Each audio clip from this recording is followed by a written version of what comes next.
नमस्कार, मी ज्ञानदा कदम. माझ्या कट्ट्यावरती आपल्या सर्वांचं स्वागत. गायक अभिजित भट्टाचार्य आज आपल्या कट्ट्यावरती आलेत.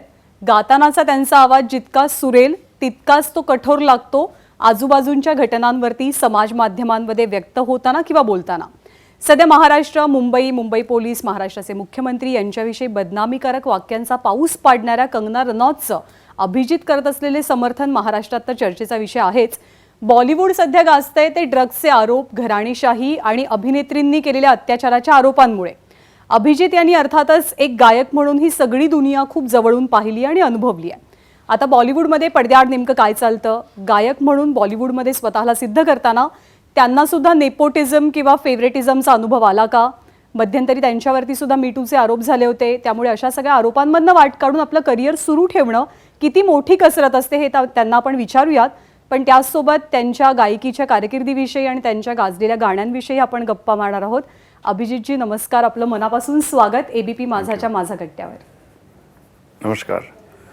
अभिजीत जी, आज का जो बॉलीवुड का जो आज की हालत है,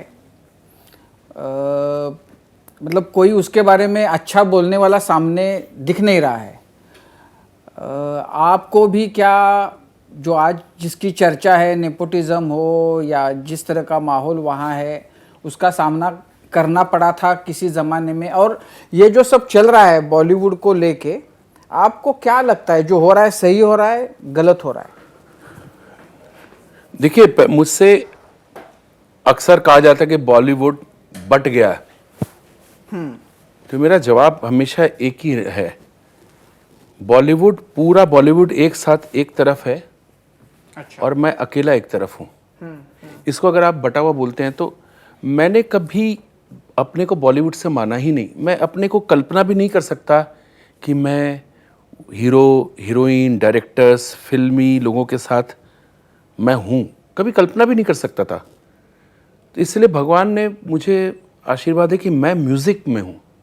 अब उसको आप बॉलीवुड कह लीजिए कि इंडिया में ऐसा है कि म्यूज़िक मतलब ही आपका जो भी, आप कितने भी बड़े खान साहब हो, कितने बड़े उस्ताद हो, जैसे ही आप बॉलीवुड में आपका आता तभी आपका नाम आता, अदरवाइज आपको मालूम नहीं होता. तो वो एक था कि हमको, वो एक ही डिपार्टमेंट ऐसा है जिसको अभी भी बॉलीवुड बोला जाता है. आपने कहा कि सारा बॉलीवुड एक तरफ और आप एक तरफ थे. अब तो ऐसा है कि अब तो आपकी भावना ये नहीं रही होगी, क्योंकि अब आपके साथ कंगना है. नहीं, मैं किसी के साथ नहीं हूँ. मेरे साथ कोई नहीं है और मुझे चाहिए भी नहीं कोई, और मैं किसी के साथ नहीं हूँ. मैं थोड़ी देर पहले अपनी तारीफ कर रहा था, आपने करने नहीं दिया. तो मुझे बहुत अच्छा लगता है कि आप लोग तो तारीफ करेंगे नहीं, आप तो अभी मुझे इंटरोगेट करेंगे. तो उसके पहले मेरे जो प्लस पॉइंट है मैं बता दूं कि मैं बहुत नेक आदमी हूँ. पहली बात ये है, नेक में क्या क्या आता है पता नहीं, लेकिन मैं कभी किसी को हर्ट नहीं करता. जिसको बोलना होता मुंह पे बोलता हूँ. That is a very good quality. मतलब कोई छुपा के उस वक्त, जिससे सामने वाला आदमी समझ जाता है कि मैंने जो भी बोला है हर्ट करके नहीं बोला, खराब नहीं बोला, सही बोला. तो बॉलीवुड में मैंने यही, आपके ही चैनल में जब मैं दिल्ली में था, हिंदी के चैनल में, तो यही सवाल मुझसे किया गया था. तो मैंने ये बोल दिया कि बॉलीवुड जब नेशनलिस्ट की बात आती है, जब भी, तो कभी बॉलीवुड कभी भी नेशनलिस्ट नहीं है. फिल्में बनाएगा देश के, इस पे बनाएगा, तिरंगे पे बनाएगा, ये बनाएगा, only to make money. That is their commercial angle. वो पाकिस्तान को यूज़ करता है एज ए कमर्शियल एंगल. लेकिन वही लोग जाके पाकिस्तान में कबाब भी खाएंगे और उनके भी लेके भी, अभी मैं नाम नहीं लूँगा कि उनके घर में अभी ट्रेजिडी हो गया शायद. उन्होंने पाकिस्तान के को लेके बहुत बड़ी फिल्म बनाई थी, सबसे बड़ी फिल्म आज तक के लिए. तो एक डिबेट में था कि आई एम द फर्स्ट पर्सन जिसने पाकिस्तान आर्टिस्ट के खिलाफ आवाज़ उठाया था कि गोलियां वहाँ से चलती हैं और हम लोग उनका गाना सुनते, वो आवाज़ और गाना एक साथ सुनते, तो वो हटा दीजिए, उसको रखना ही नहीं चाहिए कहीं पे भी. वो मैंने कहा था. तो यहाँ पे भी ऐसा है कि देश भक्ति को भी बॉलीवुडाइजेशन कर देते हैं कि माल कैसे कमाना है. ये उखाड़ लो, उधर इसको गोली मार दो, एक हाथ से इतने दुश्मनों को गिरा दो, तो वाह वाह वाह ताली बजाओ. लेकिन रियल लाइफ में they all are commercial, they want to make money and film. So बटा हुआ यही है. जब भी आप देख लीजिए, ये शायद मेरा बहुत वायरल हुआ ये बात, मैंने कहा जब भी टेररिस्ट अटैक हुआ तो सबने टेररिस्ट को बुरा भला कहा, लेकिन किसी ने पाकिस्तान को नहीं बोला. मैं आपसे पूछता हूँ, नाम ले लीजिए किसी एक बॉलीवुड आदमी का जिसने ओपनली बोला कि पाकिस्तान तुमने ये गड़बड़ किया। पाकिस्तान के किसी हीरो को बोला है, पाकिस्तान के किसी आर्टिस्ट को उन्होंने सिर्फ कंडेम किया है तो टेररिज्म के खिलाफ। महानायक को ले लीजिए, हमारे बड़े बड़े सुपरस्टार को ले लीजिए, कभी पाकिस्तान के अगेंस्ट बात नहीं करते वो लोग। टेररिज्म के अगेंस्ट बात किया कि टेररिज्म बहुत खराब है, टेररिज्म नहीं होना चाहिए, उसके खिलाफ ये। लेकिन देशभक्ति अगर देखना है तो पाकिस्तान से देखिए। यहाँ पे आते हैं, सब कुछ लेके जाएंगे, उनको बोला जाएगा कि इतना आपको सम्मान दिया गया, इतना आप, और ये जो अटैक हुआ हमारे यहाँ, उड़ी अटैक हुआ, ये हुआ, ये हुआ, आप कश्मीर के बारे में आप लोग बात करते हैं, आप पाकिस्तान में जाके इसका अगेंस्ट बोलेंगे? बोले नहीं, हम तो हमेशा पाकिस्तान के फॉरम ही बात करूंगा। तो गुड ना, वो अपनी कंट्री के हैं, वो अपनी कंट्री के बारे में बात करेंगे, तो मैं भी वही करूंगा।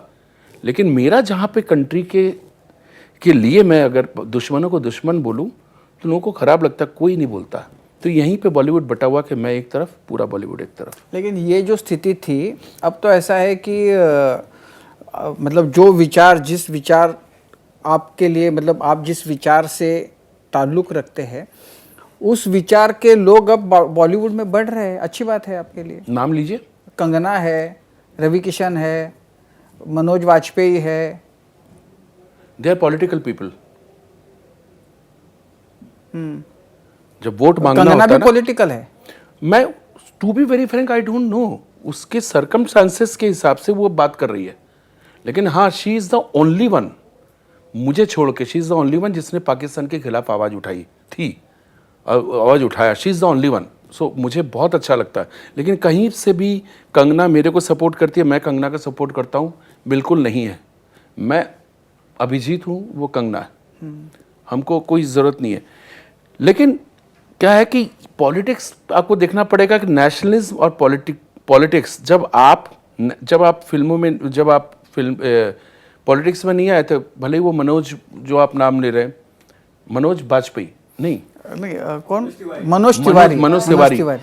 मनोज तिवारी जब तक फिल्मों में थे, या आपने रवि किशन को लेते, तब तक उनका प्रोफेशन फिल्म था, तब तक उन्होंने देश के लिए कभी बात नहीं की और पाकिस्तान के खिलाफ आवाज़ नहीं उठा। मुझे अभी भी याद है, मेरा एक प्रोग्राम आता था जी पे, एक से बढ़कर एक, बहुत वायरल हुआ था। वहाँ पे किसी ने पाकिस्तान सिंगर का गाना गाया था, तो मैंने कहा मैं यहाँ पे नहीं बैठूंगा एज ए जज, मेरा खुद सेल्फ रेस्पेक्ट है। मैं लता जी, भीमसेन जोशी, मोहम्मद रफ़ी, बड़े गुलाम अली खां को पूछता हुआ, उनसे सीखता हुआ यहाँ पे बैठा हूँ।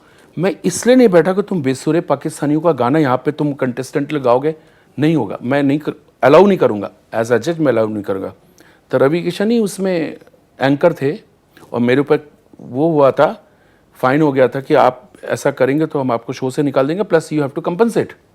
वो चैनल बहुत बड़ा देशभक्त बनते हैं, मुझे इसलिए हटा दिया गया। उसके बाद से आप कहाँ देखते हैं मुझे रियलिटी शोज़ में, जबकि मैं लेकिन अपने पैर पे कुल्हाड़ी नहीं मारूंगा रियलिटी शो में जाके ये सब करूँ, बिल्कुल नहीं करूंगा। मुझे भी अपना घर चलाना है, मुझे भी वो करना है, तो मैं ये सब नहीं करूंगा। लेकिन वो ऐसा सिचुएशन था कि नया नया अटैक हो रहा है, ये हो रहा है, और वहाँ पे सब नाच रहे हैं उनके गानों पे। तो उस सिचुएशन पे कोई, देखिए पॉलिटिकल बातें, जब आप पॉलिटिकल पार्टी में हैं और देश के लिए बातें कर रहे हैं तो दैट इज़ कंपल्सरी, वो हो जाता है। लेकिन एक्चुअली आप लोग नहीं करते। तो आपको आज इस पार्टी का टिकट मिलता है तो आप इस पार्टी में चले जाते हो, देख लीजिए ना, रोज हो रहा है यही। और कल आपको इस पार्टी से निकाल देंगे तो आप इमीडिएटली एक वैसी पार्टी आपके लिए रेडी है जिसको आप गाली देते हो सुबह शाम। वो पार्टी आपको वेलकम कर रही है। तुम मुझे गाली देते थे, हाँ तुम गाली देते थे, किसने ज्यादा दिया, इसने ज्यादा दिया, इसको पार्टी में ले लो। तो आपके अंदर आइडियोलॉजी क्या है? आप सोचिए, शिवसेना जैसी जो गर्व से कहो हम हिंदू हैं, ये पार्टी है, उसके लोग चले जाते हैं जो हिंदुओं के खिलाफ बात करते हैं, वहां से निकल के वहां चले गए। अब फिर कुछ लोग आपस में मिल गए। जो मतलब ये चीज है, जब आप पॉलिटिकल है तो भूल जाइए देश प्रेम। देश प्रेम में आपके लिए एक धंधा बन जाता है कि उसके नाम पे वोट हो। जी, लेकिन बात यह है कि आपको पाकिस्तानी गायकों के गाने नहीं अच्छे लगते हैं। वो यहाँ पे देश में ना उनको कोई बुलाए ऐसा लगता है आपको, और उनके गाने यहाँ सुनने भी नहीं चाहिए ऐसा आपको लगता है।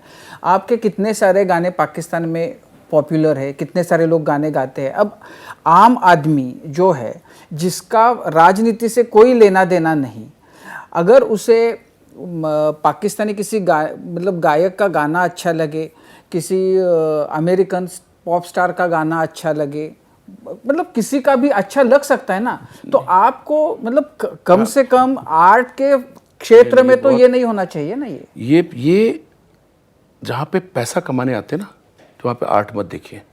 नहीं, अगर आपको मतलब आपको अगर पाकिस्तान में गाना गाने के लिए नहीं बुलाएंगे, नहीं देंगे। और मुझे I appreciate that. I am band, Jagjit Singh साहब बैंड थे। I appreciate that. नहीं तो आप बैंड थे इसलिए ये आपकी भूमिका हो गई है। नहीं, हमको नहीं बुलाया क्योंकि मैं अपने देश से इतना प्यार करता हूँ कि वहां पे मैं, और वहां पे मेरे फैन जितने इंडिया में उतने वहां पे भी है। अब आप टॉपिक, मैं ये बोल रहा हूं कि इट इज नॉट म्यूजिक तो मैं उनका गाना सुनता हूं, मेरे गाने वहां पे पागल है सब लोग। लेकिन एट द कॉस्ट ऑफ, मेरी माँ ने घर पे 3 रोटी बनाई है या 4 रोटी बनाई है 2 बेटों के लिए। मैं आके एक दुश्मन को नहीं बोलूंगा तेरे को 1 रोटी दूंगा, बिल्कुल नहीं दूंगा। बिकॉज आपके चैनल से मैंने सीखा है कि ये लोग दुश्मन है हमारे। आपके चैनल पे सुबह शाम यही आता है, कुछ भी हो जाए पाकिस्तान, ये अगर अच्छा प्रूफ भी नहीं कि क्या हो रहा नहीं हो रहा, कुछ भी हो जाए देश में, पाकिस्तान का नाम आता टेररिस्ट रहता ना। हम जानते हैं कि दे आर टेररिस्ट। अब आप हमको ये मत समझाइए कि वहां पे आप लोग को लोग प्यार करते हैं, आप उनको प्यार कीजिए। नहीं करेंगे, किसी हालत में नहीं करेंगे। हम हमारे देश का एक एक पैसा हम पाकिस्तानी पे नहीं जाने देंगे। आप उनको प्यार करो, आप उनको खाना दो, उनकी हालत, हाँ उनकी हालत बहुत खराब है। देखिए प्रॉब्लम क्या है, it is not a cultural exchange. मैं बोलते बोलते थक गया हूँ, पता नहीं आप लोगों ने सुना है कि नहीं। It is never exchange. एक भिखारी के साथ एक राजा एक्सचेंज नहीं कर सकता। सिर्फ भिखारी को आप हेल्प कर सकते हो, गरीब आदमी को। They are not in a position, उनके यहाँ कोई इंफ्रास्ट्रक्चर नहीं है, कोई फिल्म प्रोडक्शन नहीं है, उनका स्टेडियम नहीं है, उनके यहाँ क्रिकेट नहीं है, उनके यहाँ गाना के प्रोग्राम नहीं होता, उनको नौकरी मिलती सिर्फ इधर। अभिजीत जी, अब मतलब मुझे बहुत ही आश्चर्य हो रहा है कि कला के क्षेत्र में आप इसको कला तो मत, इट्स अ प्रोफेशन। नहीं, it's a profession, it's a profession. नहीं, प्रोफेशन ऐसा है कि प्रोफेशन गाना समझो पाकिस्तानी कोई गाने वाला हो या इंडिया में गाने वाला, बट प्रोफेशन इज नॉट। आप यहाँ से बैठे बैठे फोन पे उनका गाना सुनिए ना, but you are giving them job, you are giving them, आप उनको पैसे दे रहे हैं, प्रोफेशन दे रहे हैं। It is same thing. वहां से वो इंजीनियरिंग करके आएगा, आप उसको नौकरी दीजिए। वहां से बड़े बड़े मॉडल आएंगे, आप उनको यहाँ पे एंकर बना दीजिए। क्यों नहीं कर सकते? That is also art. आप उनको प्रोफेशन दे रहे हैं, आप उनको काम दे रहे हैं, आप उनको पैसा दे रहे हैं, you are funding them indirect way में। आपका उनके गाने से आपको मतलब नहीं है, उनको बॉलीवुड में नहीं आना चाहिए। आराम से सुनूंगा, मेरे घर पे आ जाइए, मैं उनको वेजिटेरियन खिलाऊंगा, उनके घर पे जाएंगे कबाब खा लूंगा, कोई प्रॉब्लम नहीं है, नो प्रॉब्लम।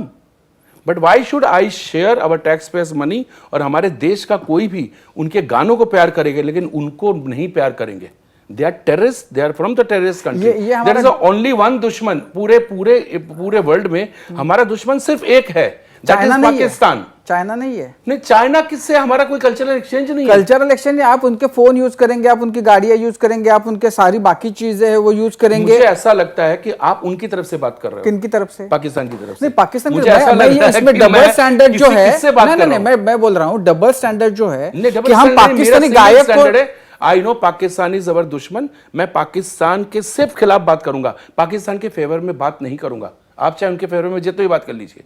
नहीं, मैं ये बोल रहा हूँ कि ये डबल स्टैंडर्ड नहीं है क्या कि हमारा अगर एक दुश्मन है पाकिस्तान, दूसरा दुश्मन, यही जो पॉलिटिशियंस है जो दूसरे यहाँ का अलग तरह के है कि पॉलिटिशियंस वहाँ के हो यहाँ के हो, जिनको ये सारा चलने में। China is not a terrorist country, China is not doing any terrorism. वो पाकिस्तान को सपोर्ट करते हैं, that is there relation. Pakistan को बहुत से लोग कभी कभी यूएसए सपोर्ट करता है, बहुत से लोग करते हैं। हमारा दुश्मन पाकिस्तान है। भले चाइना के साथ उसका क्या संबंध, हमको क्या लेना देना। चाइना के साथ तो अभी हुआ है, जब से ये मोबाइल और ये आया, तो उससे हमको नहीं, मैं ये पूछ रहा हूँ कि आपने चाइना के प्रोडक्ट्स यूज करना बंद कर दिया? हमेशा ये करता हूँ। आपका सोफा भी शायद वहाँ का है। नहीं, मैं ये बोल रहा हूँ, सोफा तो छोड़ दीजिए, वो आपका नहीं है, वो ऑफिस का है। लेकिन आपने पर्सनल अपने जिंदगी में चाइना में बनी हुई कोई भी, क्योंकि उसके बारे में भी बातें हो रही है कि अच्छा, बैन अगर चाइनीज मैं प्रोडक्ट। मोबाइल नहीं लूंगा तो कहाँ का मोबाइल लूंगा, कहाँ से आएगा?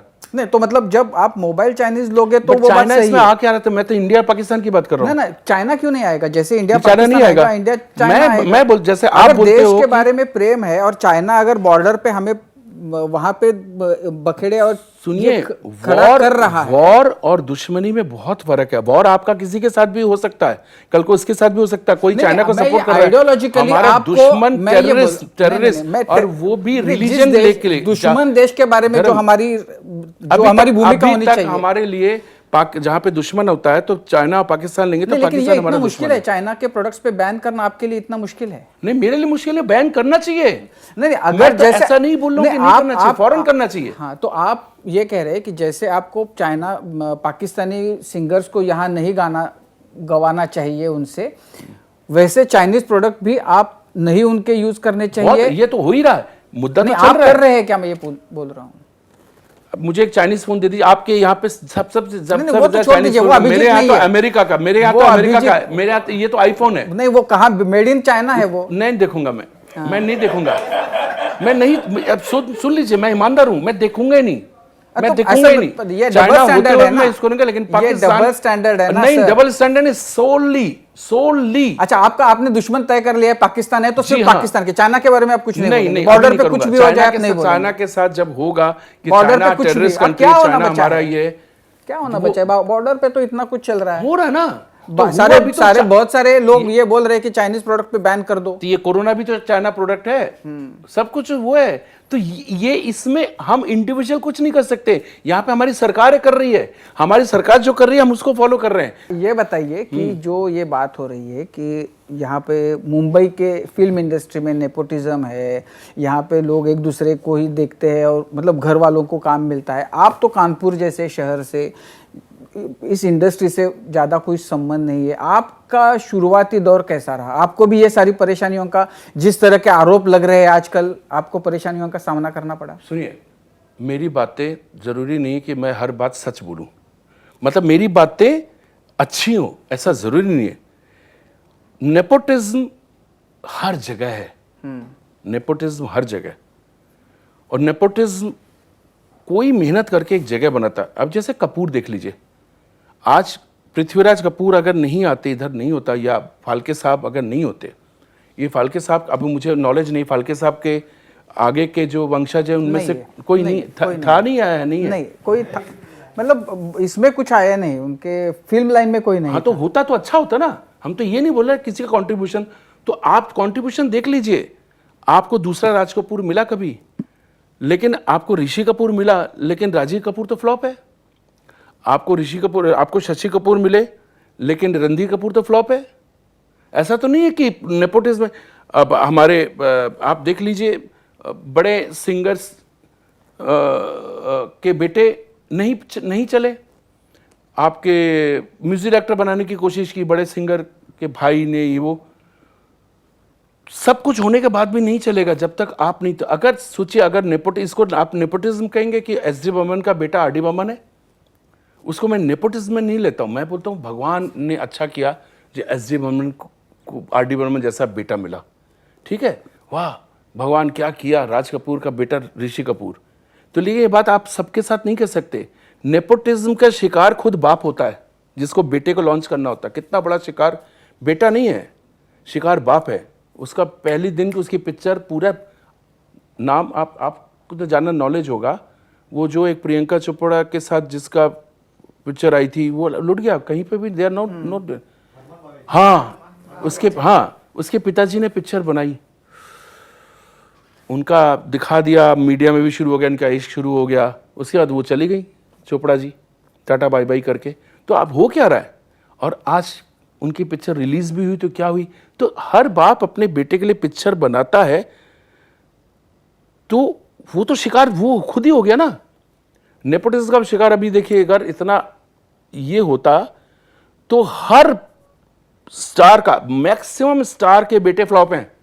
बड़े से बड़ा स्टार देख लीजिए, मैक्सिमम अगर आए हैं तो उनका लक है कि उनके पिताजी में हिम्मत थी, बन गए, नहीं होते, नहीं होते। मनोज कुमार जी के दोनों बेटे को देख लीजिए और देख लीजिए। सो मेरा आंसर आपको अप्रोप्रिएट नहीं मिलेगा, क्योंकि नेपोटिज्म तो सबसे बड़े इंडस्ट्रियलिस्ट में, इंडस्ट्रियलिस्ट उसमें बहुत लोग वो करते हैं कि अरे इसको सीईओ बनाओ, ये कंपनी चलाएगा। अभी टाटा में ही देख लीजिए ना, टाटा का कोई बेटा होता तो टाटा आगे चलता। अब उन्होंने क्या किया, उनके नेपोटिज्म खत्म हो गया। अब जिसको दूसरे को लाए उनके आपस में शुरू हो गया।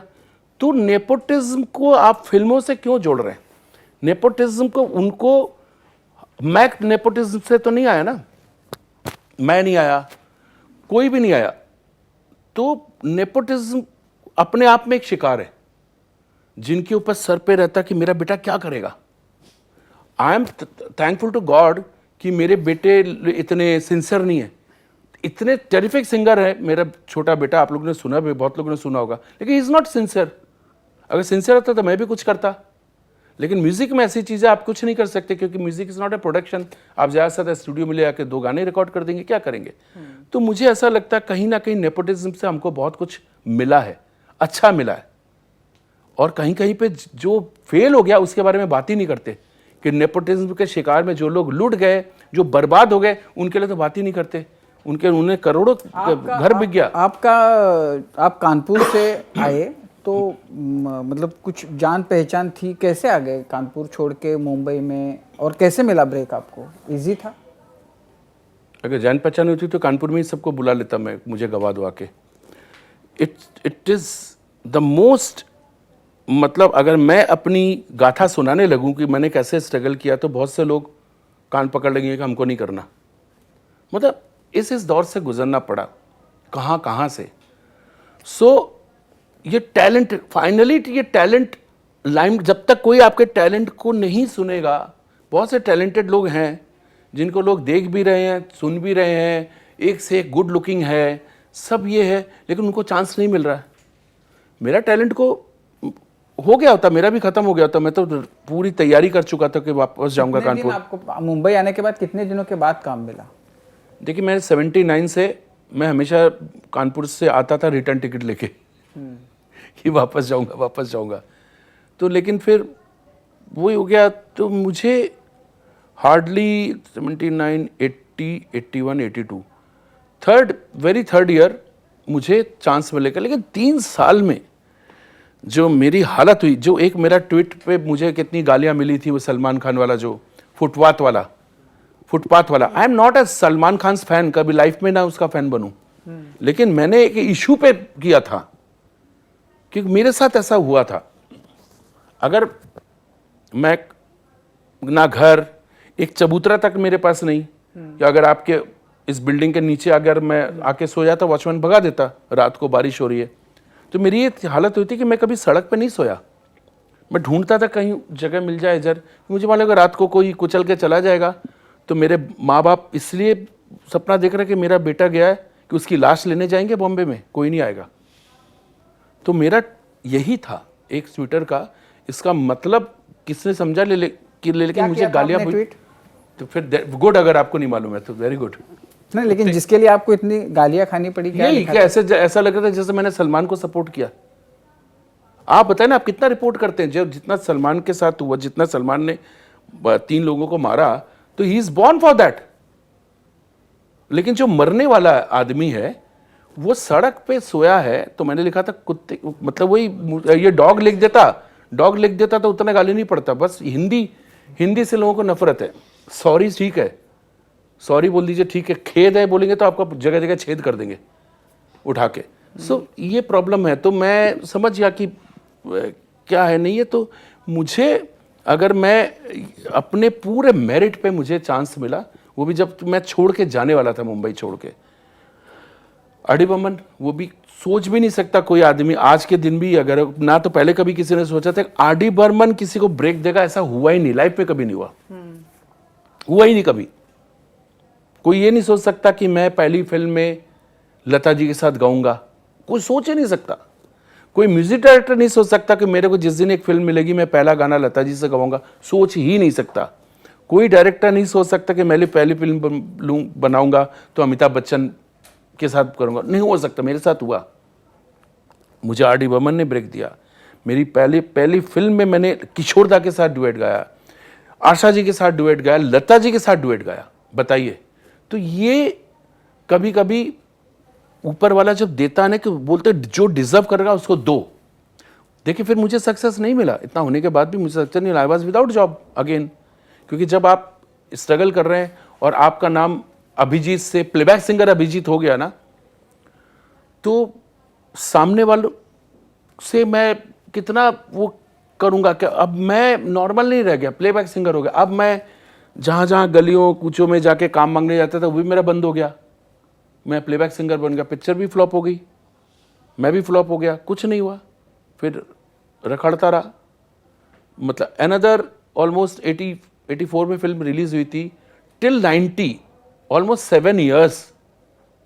Thank God to Anup Jalota और जगजीत सिंह साहब की उरो ट्रेंड कुछ चेंज हुआ, लोग भजन सुनने लगे और गज़ल सुनने लगे। तो मैंने भी, मैं तो लखनऊ का हूँ, मैंने भी हारमोनियम निकाल ली, ऊपर कुर्ता पहन लिया, नीचे पैंट भी चलता था क्योंकि था ही नहीं पजामा मेरे पास, एक शॉल ले लेता था, पीछे से फटा हुआ सामने लगा, अपना शुरू हो जाता था। सो चला। तो वो मैंने मैं कभी हार के जाता भी तो कहाँ जाता, मैं तो मुंबई का था नहीं। मुंबई से अगर मैं वापस जाता, वापस कानपुर जाता, तो मैं क्या लेके जाता। अगर मैं मुंबई का होता तो चाहे यहीं पे हारो यहीं पे जीतो चलेगा, लेकिन जाता तो कहाँ जाता, मेरे पास और कुछ था ही नहीं। मेरी मजबूरी यही थी कि तुमको मुंबई में आ गए, आप नहीं जा सकते, तुम कानपुर में आलीशान तरह से रहो, घर पे रहो, नहीं चलेगा। बम्बई में तुमको भूखे मरना है तो मरो, इधर ही मरो, इधर ही रहो, नहीं जाओगे कहीं। तो मेरी नौबत ऐसी थी। ऐसा क्या हुआ कि उनको लगा कि अरे नहीं, ये गाना तो इसी से गवाना चाहिए? हाँ, मतलब देखिए, अगर अभी इतने लोग बैठे हैं, आप एक जगह हैं जहाँ पे आपके पास लोग अपना टैलेंट दिखाने ही आते, आपको भी कि देखिए मैं ये, तो आप हमेशा टैलेंट को ही चांस देंगे। कोई रिकमेंड लेके आएगा तो आपके चैनल पे आपको वो नहीं चाहिए, कोई रिकमेंडेशन नहीं चाहिए आपको। चैनल को हमको चलाना तो हमको ऐसे लोगों की जरूरत है। तो कहीं ना कहीं लोग देखते हैं कि कौन है, अचानक दिखता अरे ये तो बहुत अच्छा सिंगर है, ठीक है। तो आप ढूंढ नहीं रहे, आप नए सिंगर को ढूंढ नहीं रहे। अच्छा, हाँ। वो सिस्टम ही नहीं था। इधर किशोर कुमार, उधर लता जी, यहाँ आशा जी, और नए में तब तक अमित कुमार आ गए थे, शब्बीर कुमार भी चल रहे थे, बाकी सुरेश जी थे, भूपेंद्र, शैलेंद्र सिंह सब चले थे, लेकिन वो भी एक सेट हो गया था और किसी का कोई सवाल ही नहीं उठता था। सो जब एक अचानक एक चीज आती है, आप अगर आप कहीं रेस्टोरेंट में जाते हो खाना खाने, रेगुलर आप खाना खा रहे हो, अच्छा खाना खा रहे हो, अचानक एक आइटम आपके पास आता है, आप बोलते हो ये बहुत अच्छा है, क्या है बताओ। तो मेरा हालत भी यही हुआ था। मेरा 2 लाइन मैंने सुनाया था, एक जगजीत सिंह साहब के साथ एक रिकॉर्डिंग किया था, वो 2 लाइन, जबकि आपको 2 लाइन के से कोई बाहर कर देगा आपको जब तक पूरा गाना कोई नहीं सुनेगा तो आपका टैलेंट समझ में नहीं। कि आर.डी. बर्मन ने ऐसे बंदे थे, वो जो म्यूजिक में उनको मालूम, वो 4 सिर्फ लाइन सुनी, 4 ही लाइन थे मेरे, याद है आपको? जी। और उसमें मैं, हरिहरन जी, विनोद सहगल करके एक सिंगर थे वो, और एक घनश्याम वासवानी, 4। हरि जी जिसमें सबसे रेपुटेड उनका गमन और वो पिक्चर आ गई थी, और हम सब स्ट्रगलर, उसमें 4 लाइन मेरी, वो भी 2 लाइन योडलिंग की थी। जलाल आगा की फिल्म थी शायद, वो भी बंद हो गई बाद में, उसके डेथ के बाद। फिल्म निर्वाण करके फिल्म आ रही थी, और 4 लाइन मेरे पास, और कुछ नहीं था सुनाने को। तो उनका सुनाओ, जब सुना तो फिर यही बोला, ये तुम गा रहे हो? मैंने कहा जी मैं गा रहा हूं। अब उनके पास इतनी हिम्मत नहीं थी कि मुझे बोले कि मैं तुम्हें चांस दूंगा। पहले तो वो बोले यार ये तो मेरे ऊपर पड़ जाएगा, कहाँ रहते हो, कहाँ क्या कर रहे हो। मैंने कहा बस रहता था, हो गया मेरा, मैं जाने वाला हूं वापस अपने कानपुर। बोला अच्छा। तो उनको थोड़ा सा टेंशन हुआ कि ये चला जाएगा क्या। तो अभी एक उनके अंदर एक ऐसा लगा कि यार ये गलत होगा अगर इस तरह का टैलेंट। अब वो क्या बोल के मेरे को फंस गए कि तुम्हारा नंबर दे दो, कहाँ रहते हो, क्या है। ले लिया, भरत जी उनके सेक्रेटरी हुआ करते थे, तो मेरा नंबर लिया। अब मैं रोज़ मेरा बस चला था दिन में 24 घंटे उनके पास खड़ा हो जाऊँ कि क्या हो रहा है सर, क्या होता है। लेकिन मुझे उम्मीद की एक आशा दिखी उनके अंदर कि ये मुझे इन्होंने लाइक किया तो आगे कुछ ना कुछ तो होगा। बहुत बड़ा इम्तिहान मैंने पास कर लिया। फिर होते होते ये होने लगा कि कब होगा, क्या होगा, कुछ नहीं मालूम। और वो भी ऐसा लगा वो भी फंस चुके थे कि इस लड़के को, ईमानदार लड़का, मुझे कलाकार की कला तो ऑनेस्टी होती ना, आप कुछ भी कर लो, जैसे आर्ट को दिखाओगे तो वो दूध का दूध पानी का पानी हो जाता है, उसमें आप कुछ चीट नहीं कर सकते। तो उनको दिखा कि ये टैलेंटेड लड़का है, इसको मैंने अच्छा भी बोल दिया, अभी आगे क्या। सो वही एक चांस था कि उसमें ऐसा लगता मुझे मजबूरी में वो चांस दिया गया, क्योंकि वो फिल्म ऐसी थी नहीं कि जिसमें आर.डी. बर्मन ही वॉज लुकिंग फॉरवर्ड की ड्रीम है, ऐसा हो गया। तब तक कुमार गौरव के लिए अमित कुमार को चांस दे चुके, सुपर हिट हो गया। सनी देओल के लिए शब्बीर कुमार हो चुका, तो ये सब ड्रीम प्रोजेक्ट थे बड़े। लेकिन देवानंद के बेटे सुनील आनंद वॉज नेवर ए वो कि बनेगी पिक्चर, नहीं बनेगी, कितना टैलेंटेड है, नहीं है। तो मुझे लगता कि मुझे बोल दिया करके चलो इसको ही गवा दो। और मैंने भी सोचा कि यू नेवर नो, कभी जैकपॉट लग गया तो। लेकिन वैसा ही हुआ जैसा उम्मीद थी, बिल्कुल उम्मीद पे खरे उतरे ना। पिक्चर रिलीज भी नहीं हुई शायद, मैं फ़ोन ही करता रहा कि कहाँ पिक्चर, कहाँ रिलीज हुई, कहाँ देवानंद साहब की पिक्चर मेरी, लेकिन नहीं हुई सर। वो मतलब आपके फैमिली में गाने का कुछ था पहले से? प्रोफेशनली नहीं था, लेकिन मेरी माता जी, जो हम लोग बाद में रियलाइज़ किया कि मेरी माँ बहुत अच्छा गाती थी, बहुत अच्छा। जैसे हम लोग भी कुछ सीखे हुए खानदानी उससे नहीं आए, जैसे खान साहब लोग होते हैं या जो लोग, तो हमारे यहाँ पे सिर्फ संगीत की सुनने की चर्चा थी। आपको एक चीज़ और बता दूं, मेरे घर पे तो मेरे ख्याल से मैं जब क्लास 11 तक, जब तक मुंबई आया उसके शायद 1-2 साल मैं ग्रेजुएशन करने के बाद ही आ गया था, तो ऑलमोस्ट टिल क्लास 11 हमारे यहाँ पे रेडियो तक नहीं था। ऐसा नहीं था कि हम बहुत गरीब थे, वो तो थे ही हम, लेकिन पिताजी जो हमारे कभी चाहते नहीं थे कि हमारे घर पे रेडियो बजे और ये करें। वो उस टाइम वैसा होता था कि पढ़ाई में मन दो। हमारे लिए एजुकेशन ही सब कुछ सपना होता था कि भाई रोटी खाना है, चावल, थोड़े 2 वक्त का खाना खाना, तो इज्जत के साथ कमाओ, इज्जत में करना है तो आपको पढ़ाई करनी पड़ेगी। तो वो एक हमारे सिस्टम था। Formal classical singer? जी हाँ, मैंने आपसे आपके ऑफिस में बात कर रहा था। वो मेरे जो गुरुजी हैं वो Shri Shankar Bodas ji, luckily he was in Kanpur. Bhatkhande और प्रयाग संगीत समिति को उन्होंने यूपी में प्रमोट किया। और मेरी जो गुरु बहन है, जो मेरी माँ के समान है, बोडस जी से जब मैं गाना सीखने गया था कानपुर में, ही वॉज ऑलमोस्ट 80+ और मैं तब स्कूल से गया था। तो उनकी जो बेटी वीणा सहस्त्रबुद्धे, वो पूना में थी, अभी उनकी थोड़े दिन पहले डेथ हुई। तो वो खानदान से मुझे पलुस्कर साहब के खुद के शागिर्द बोडस जी से तालीम लिया और मालूम पड़ा कि गाना क्या होता, सीखते कैसे। मतलब क्लासिकल का एक अंग, मतलब आपके पास एक खुद की साइकिल नहीं है, लेकिन आपको मालूम पड़ने लगा कि मर्सिडीज क्या होता है। आप लाइफ में कभी बस में टिकट लेके नहीं चढ़े, लेकिन आप सपने देखने लगे कि फ्लाइट में क्या होता है। तो हमारे लिए बोडस जी से तालीम लेना मतलब हम तालीम किस चीज़ की ले रहे हैं, अल्टीमेट। तो बहुत था मेरे लिए, रोशनी बहुत थी कि आगे आने इस तरह का रोशनी आने वाला है। तो उसी से है कि जितना उनके सानिध्य में जितना सीखा, अब मैं खुद को सिखा रहा हूँ कि ये मैंने सीखा था। आपको फिर क्लासिकल में ही करियर मतलब करना? क्लासिकल में करियर होता नहीं है, classical is totally passion, career होता ही नहीं है। अभी लोग आपके फॉलो करने लगे, कितना कुछ होता है। आप देख लीजिए कि नामी से नामी क्लासिकल ज़्यादातर वो घर पे ही मिलेंगे आपको। आप कहाँ से ढूंढेंगे उनका गाना सुनना? आप कहाँ सुनने जाओगे? उनके कॉन्सर्ट के किसकी गलती है? हम लोग की गलती है, हमारी गलती है कि उनके कॉन्सर्ट नहीं होते। उनको पहले होते थे, पहले उस टाइम होते थे जब माइक नहीं होता था सर। 40s में या 50s में माइक नहीं होता था, माइक सिस्टम नहीं था, तो वो लोग गाते थे, हजारों का क्राउड सुनाई पड़ता था। जब से माइक आया गया तब से लोग माइक लेके गाते हैं, और पहले ऐसे करके बैठ के यूं करके गाते थे ख्याल। तो हमारे नसीब में नहीं था वो सब सुनना देखना। तो classical is a passion, classical is a service. आप अगर क्लासिकल कर रहे हो, that means you are giving a service. Music is service दे रहे हैं, इट्स नॉट कमर्शियल। हम अभी आपके करियर के बारे में, आपका जो सफ़र है उसके बारे में बात कर रहे हैं। तो आपने बताया कि 7 साल बीच में चले गए, लेकिन आपको जो चाहिए, मन चाहा सक्सेस जो है वो नहीं मिला था। तो कौन सा वो पॉइंट था जब आपको खुद को रियलाइज़ हुआ कि नाउ आई हैव अराइव्ड, ऐसा कौन सा था, या मतलब कैसे हुआ ये सब कि मतलब हर घर में आपके गाने सुने जा रहे थे वगैरह, वो जो दौर है वो कैसे आया? बहुत अच्छा क्वेश्चन किया। देखिए, उम्मीद होती है, आशा होती है, जो आपको अचानक दिखने लगती है। मेरी आशा तब जगी जब मैंने देखा कि कुछ नहीं हो रहा है, तो मेरी आशा जगी अचानक जब नया सिंगर उदित नारायण आया।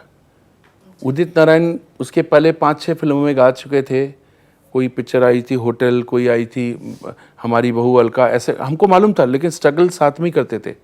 हम भी जाते थे उनको प्यारे जी के यहाँ, तो प्यारे जी के यहाँ उनके लिए चाय आती थी, मैं बाहर ही खड़ा रहता था, उदित जी को चाय मिल जाती थी, ही मिलते था। तो कहीं ऐसा होता है। तब मुझे ऐसा लगा कि जैसे ही वो क़यामत से क़यामत तक आई और उदित एकदम से लाइट और आनंद मिलिंद म्यूजिक डायरेक्टर, उनको चांस मिला, तब मुझे ऐसा लगा कि अब एक नया ब्रीड शुरू हुआ है म्यूजिक डायरेक्शन का।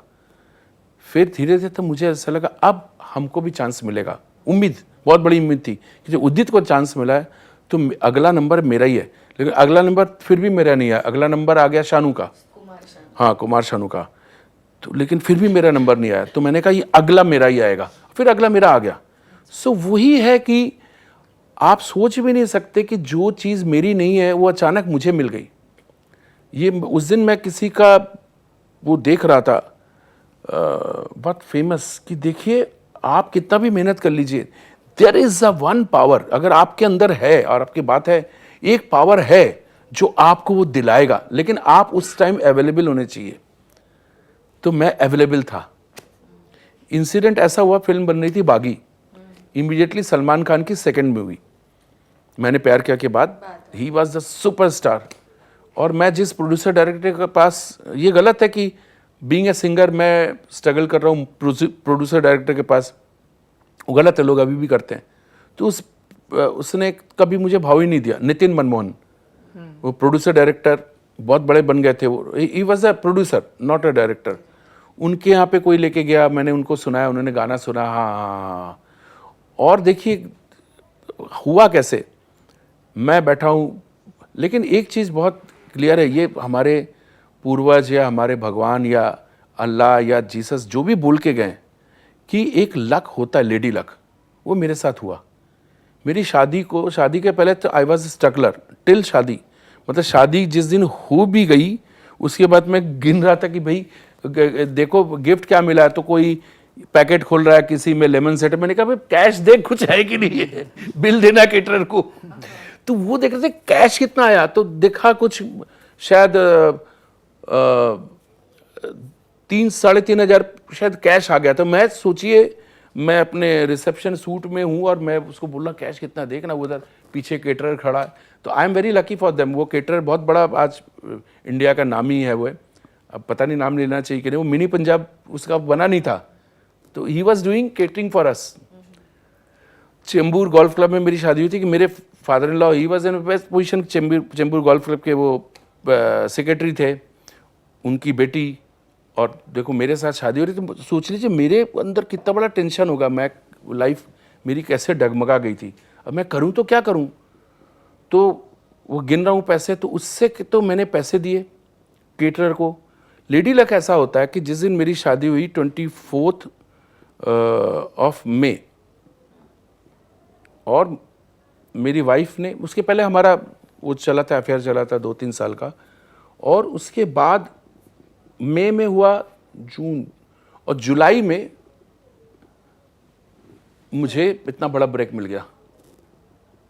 तो 1 लाख एक साथ, एंड शी वॉज प्रेग्नेंट, और मेरा बेटा पेट में था, वो पेट में आया और मेरा गाना रेडियो में शुरू हो जाएगा, हा हा हा। और उस मेरी वाइफ बोलती थी कि ये देखो तुम्हारा ये गाना बज रहा है रेडियो में और उसका पैर किलकारियां कर रहा हुआ पेट के अंदर ही। That is a fact, it's a fact. So हम तब बोरीवली में रहते थे। एक साथ कितने काम हुए, मुझे सीएम कोटा से जो स्पेशल वो 10% कोटा में सस्ते में मिल जाता, उसके भी पैसे नहीं थे, जबकि मुझे फ्लैट मिल रहा था। कहाँ से लाइन में लग के हम खड़े हुए, तब सिर्फ HDFC होता था, लोन देता था, तो उसमें भी खड़े हुए। उसमें एक चैतन्य पादुकोणे करके होते थे, बहुत बड़े हमारे जर्नलिस्ट हैं फिल्मी, उनका भी वो नहीं, बस नहीं चला, बहुत कम हमको लोन मिला। उधर से वो हुआ, फिर मेरी शादी, और शादी के बाद ये ब्रेक मुझे मिल गया विद इन 1.5 महीने में। उसके बाद तो फिर सोच लीजिए कि चल गया। हाँ, और अब ब्रेक मिला कैसे? This was not my song. वही जो मैं नितिन मनमोहन बोल रहा था ना, उनका नाम ले रहा था, उनका कोई गाना चल रहा था महबूब में, आनंद मिलिंद, और उस समय किशोर कुमार से ज्यादा बिजी अमित कुमार होते थे। अमित कुमार एक साथ दिन में 3 रिकॉर्डिंग में जा रहे हैं, इधर से पैकअप किया, उधर किया, तो ये गाना अमित कुमार गाने वाले थे। उनका उस पिक्चर में उनका वो गाना बहुत हिट है, कैसा लगता है, ये गाना वो गा चुके थे। फिर वो था टपोरी टप टप, ये सब गाने अमित कुमार ने गा दिए थे। अब ये गाना रिकॉर्ड हो रहा है, हा हा हा, हा हा हा, चांदनी रात है तू मेरे साथ है। अब ये मैं घर पे बैठा हूं तो आनंद मिलिंद के सेक्रेटरी सुहास, उसका बोला था अभिजीत क्या कर रहे हो, महबूब में आ जाओ। तो मैं गया महबूब में, तो वहाँ पर नितिन मोहन, उनकी फिल्म बागी। अच्छा, नितिन मोहन डजंट नो कि मैं क्यों आया हूँ, तो वो मुझे देख रहे हैं, और क्या हाल है, हाँ मैं करता हूँ, कुछ करूँगा। It was like he thought कि I came to meet him, he thought. तो मेरे को देख के बोला, हाँ कुछ करता हूँ, मैं किसी से बात करूँगा, तुम्हारे को, तुम्हारा गाना अच्छा है, अच्छा गाते हो, मैं रिकमेंड करूँगा। तो मैं अंदर गया तो आनंद मिलिंद मेरे को मिले और समीर जी कि आ जाओ, ये गाना रिहर्सल करो, गाना अमित कुमार का है, तुम अभी ट्रैक के लिए गा दो, अच्छा हो गया तो प्रोड्यूसर के ऊपर है वो रखेंगे कि नहीं, लेकिन हमारी तरफ से ओके। तो उनको कॉन्फिडेंस था कि अभिजीत मेरा गाना सुनते थे, दे यूज्ड टू लाइक मी।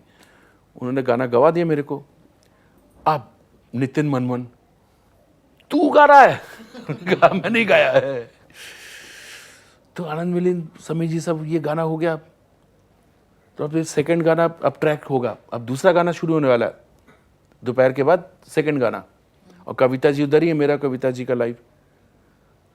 अब डिसाइड किया अमित कुमार तो नहीं आ रहा, दूसरा गाना भी उसी का है। तो नितिन खुद बोलता है, इसको ही गवाओ यार, दूसरा गाना भी, ये भी रखो वो भी रखो। मतलब he wanted to take the credit, मतलब कि, लेकिन उसके वो नहीं है कैसा कि मैंने उसको बुलाया, वो तो सोचा मैं उसको मिलने आया हूँ, उसको हटाओ भगाओ। तो ना थोड़ा सा उसने देखा कि नहीं चलो दिखाने के लिए कि चलो इसे भगाओ। सो ऐसा हो गया। देखिए कैसे कैसे होता है ये, ऐसे नहीं हुआ। दूसरा गाना ये लेडी लक होता है, वाइफ का पैर पड़े घर पे तो सब कुछ अपने आप होने लगा। और दूसरा गाना था ये वाला, हर कसम से बड़ी है कसम प्यार की, मर के भी इस कसम को न तोड़ेंगे हम। आपने अभी कहा, आपने नेपोटिज्म की कुछ अलग व्याख्या बताई। अगर नेपोटिज्म आपके हिसाब से तो नेपोटिज्म नहीं है, तो फेवरेटिज्म का सामना करना पड़ा, क्योंकि अभी आपने कहा वो कि फेवरेटिज्म है, ग्रुपिज्म है, कैंपबाजी होती है, पॉलिटिक्स बहुत है। अपने पैर पे कुल्हाड़ी मार के भी पॉलिटिक्स करेंगे। मैं झेल नहीं सकता कि सामने वाला नहीं हो, लेकिन जबकि अच्छा डिजर्विंग है तो नहीं करेंगे। ये तो वो तो आप तो देख ही रहे हैं, अभी हमको बोलने की जरूरत है, हमसे ज़्यादा नॉलेज तो आप लोगों को, आप ही लोग सब कुछ एक्सपोज कर रहे हो, जो सब हमको मालूम भी नहीं था। हम तो उतना ही है ना, गाना गाया, घर आ गए, गाना वो किया, ये किया, लेकिन हमारे उसमें भी था music companies, they are don. इनको आप माफिया मत बोलिए, they are the don. Mafia तो पेट चलाने के लिए काम करता है, जो लोग काम करते हैं। ऊपर से लोग जो किलिंग जो करते हैं, जो नाम किसी और का ले मारते, तो यही है ना, छोटे मोटे लोग जाके किसी को मार के आए, किसी से ये, तो बैठे तो ऊपर लोग हैं। सो उन्होंने सोचिए माफिया कितना बड़ा माफिया कि आज तक किशोर कुमार को रॉयल्टी नहीं मिलती। इससे बड़ा माफिया ये सिर्फ इंडिया में होता है। लता जी को रॉयल्टी नहीं मिलती, आशा जी को रॉयल्टी नहीं मिलती, किशोर कुमार को रॉयल्टी नहीं मिलती, रफी साहब को नहीं मिलती, मुकेश जी को नहीं मिलती। इससे बड़ा माफिया। अच्छा, ये पॉसिबल कैसे है? अगर यू आर नॉट, जबकि है, संविधान में है, मिनिस्टर लोग बोलते हैं आपको मिल जाएगा, हमने तो वो कर दिया, लेकिन रॉयल्टी आपको नहीं मिलती है। अब बताइए आप, इससे बड़ा ये इस अपमान म्यूजिक और क्या हो सकता है? एक तरफ आप लता जी आएंगे, हाथ जोड़ेंगे, बड़े बड़े नेता पैर छुएंगे, नेहरू जी रो पड़े थे, सब करेंगे, लेकिन उनको रॉयल्टी नहीं मिलती। उनके अपने टर्म्स एंड कंडीशन में उनका जो है वो ही होता है, लेकिन रॉयल्टी नहीं मिलती। अच्छा, लड़ेंगे तो आप किसके साथ लड़ेंगे? देखो, आपका सुनने वाला कोई नहीं है, आप पुलिस को रिपोर्ट करेंगे, पुलिस आपके साथ नहीं है। अब बता रहे, कोई गरीब आदमी कुछ भी करेगा तो पुलिस के पास ही जाएगा ना, उसकी औकात कितनी है? हमारी क्या औकात है? हम किसके पास जाएंगे? कुछ नहीं है। जबकि हमारे कॉन्स्टिट्यूशन में हमको रॉयल्टी मिलना चाहिए, सब पास हो गया, सुषमा जी के रहती ये सब होके गया, बट नहीं आता। चल रहा है, वो चल रहा है, ये चल रहा है, वो चल रहा है, रॉयल्टी आ रही है, खा कोई और रहा है। रॉयल्टी आ रही है, खा कोई और रहा है, कुछ नहीं हो रहा है। अभिजीत जी, आपको पंचम दा ने ब्रेक दिया और धीरे धीरे करके आपका नाम हो गया, लेकिन इस बीच में आपको कोई एक्सटॉर्शन का धमकी का भी फोन आया था और वो आपके आवाज़ के बहुत चाहते थे, तो आप क्या क्या उन्होंने कहा कि पैसे के बजाय आप गा ही ले लो, क्या किस्सा है वो? वो अबू सालिम, उस टाइम अबू सालिम ने ऑलरेडी 3-4 लोगों को ढेर कर दिया था, गुलशन कुमार का हो गया था, सब ये सब। एंड आई वॉज, मेरे बेटे को कुछ तकलीफ था, उसका बाल का कुछ, तो मैं डॉक्टर के पास था खार में, my wife my self doctor, उसको इतने में फ़ोन आया, और नाम बदल के फ़ोन करते हैं, और टोन से मैं समझ गया कि यह बंदा यूपी का, क्योंकि मैं यूपी का हूँ। तो नाम क्या बोला उसने, ठाकुर, मैं ठाकुर बोल रहा हूँ, तो मैं समझ गया हैं ठाकुर के, ये कोई कानपुर से बोल रहा है क्या, यूपी का आदमी हो गया, बिहार का, हाँ भी बहुत गाने वाने गा रहे हो। तो ये सब कन्वर्सेशन चलता रहा।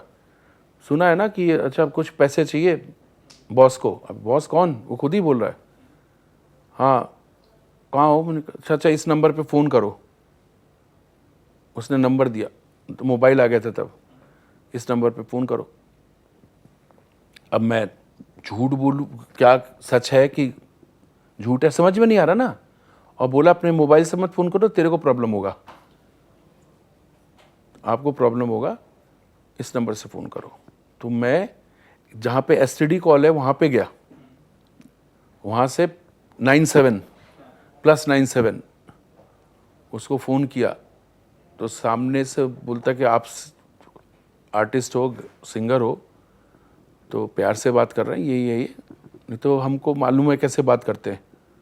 तो उन दिनों he asked me for 60 lakhs। तो मैंने कहा मैं क्या इतना बड़ा आदमी हो गया हूँ? मैं तो, मुझे कॉम्प्लीमेंट लगा, what a compliment, you are asking 60 lakhs।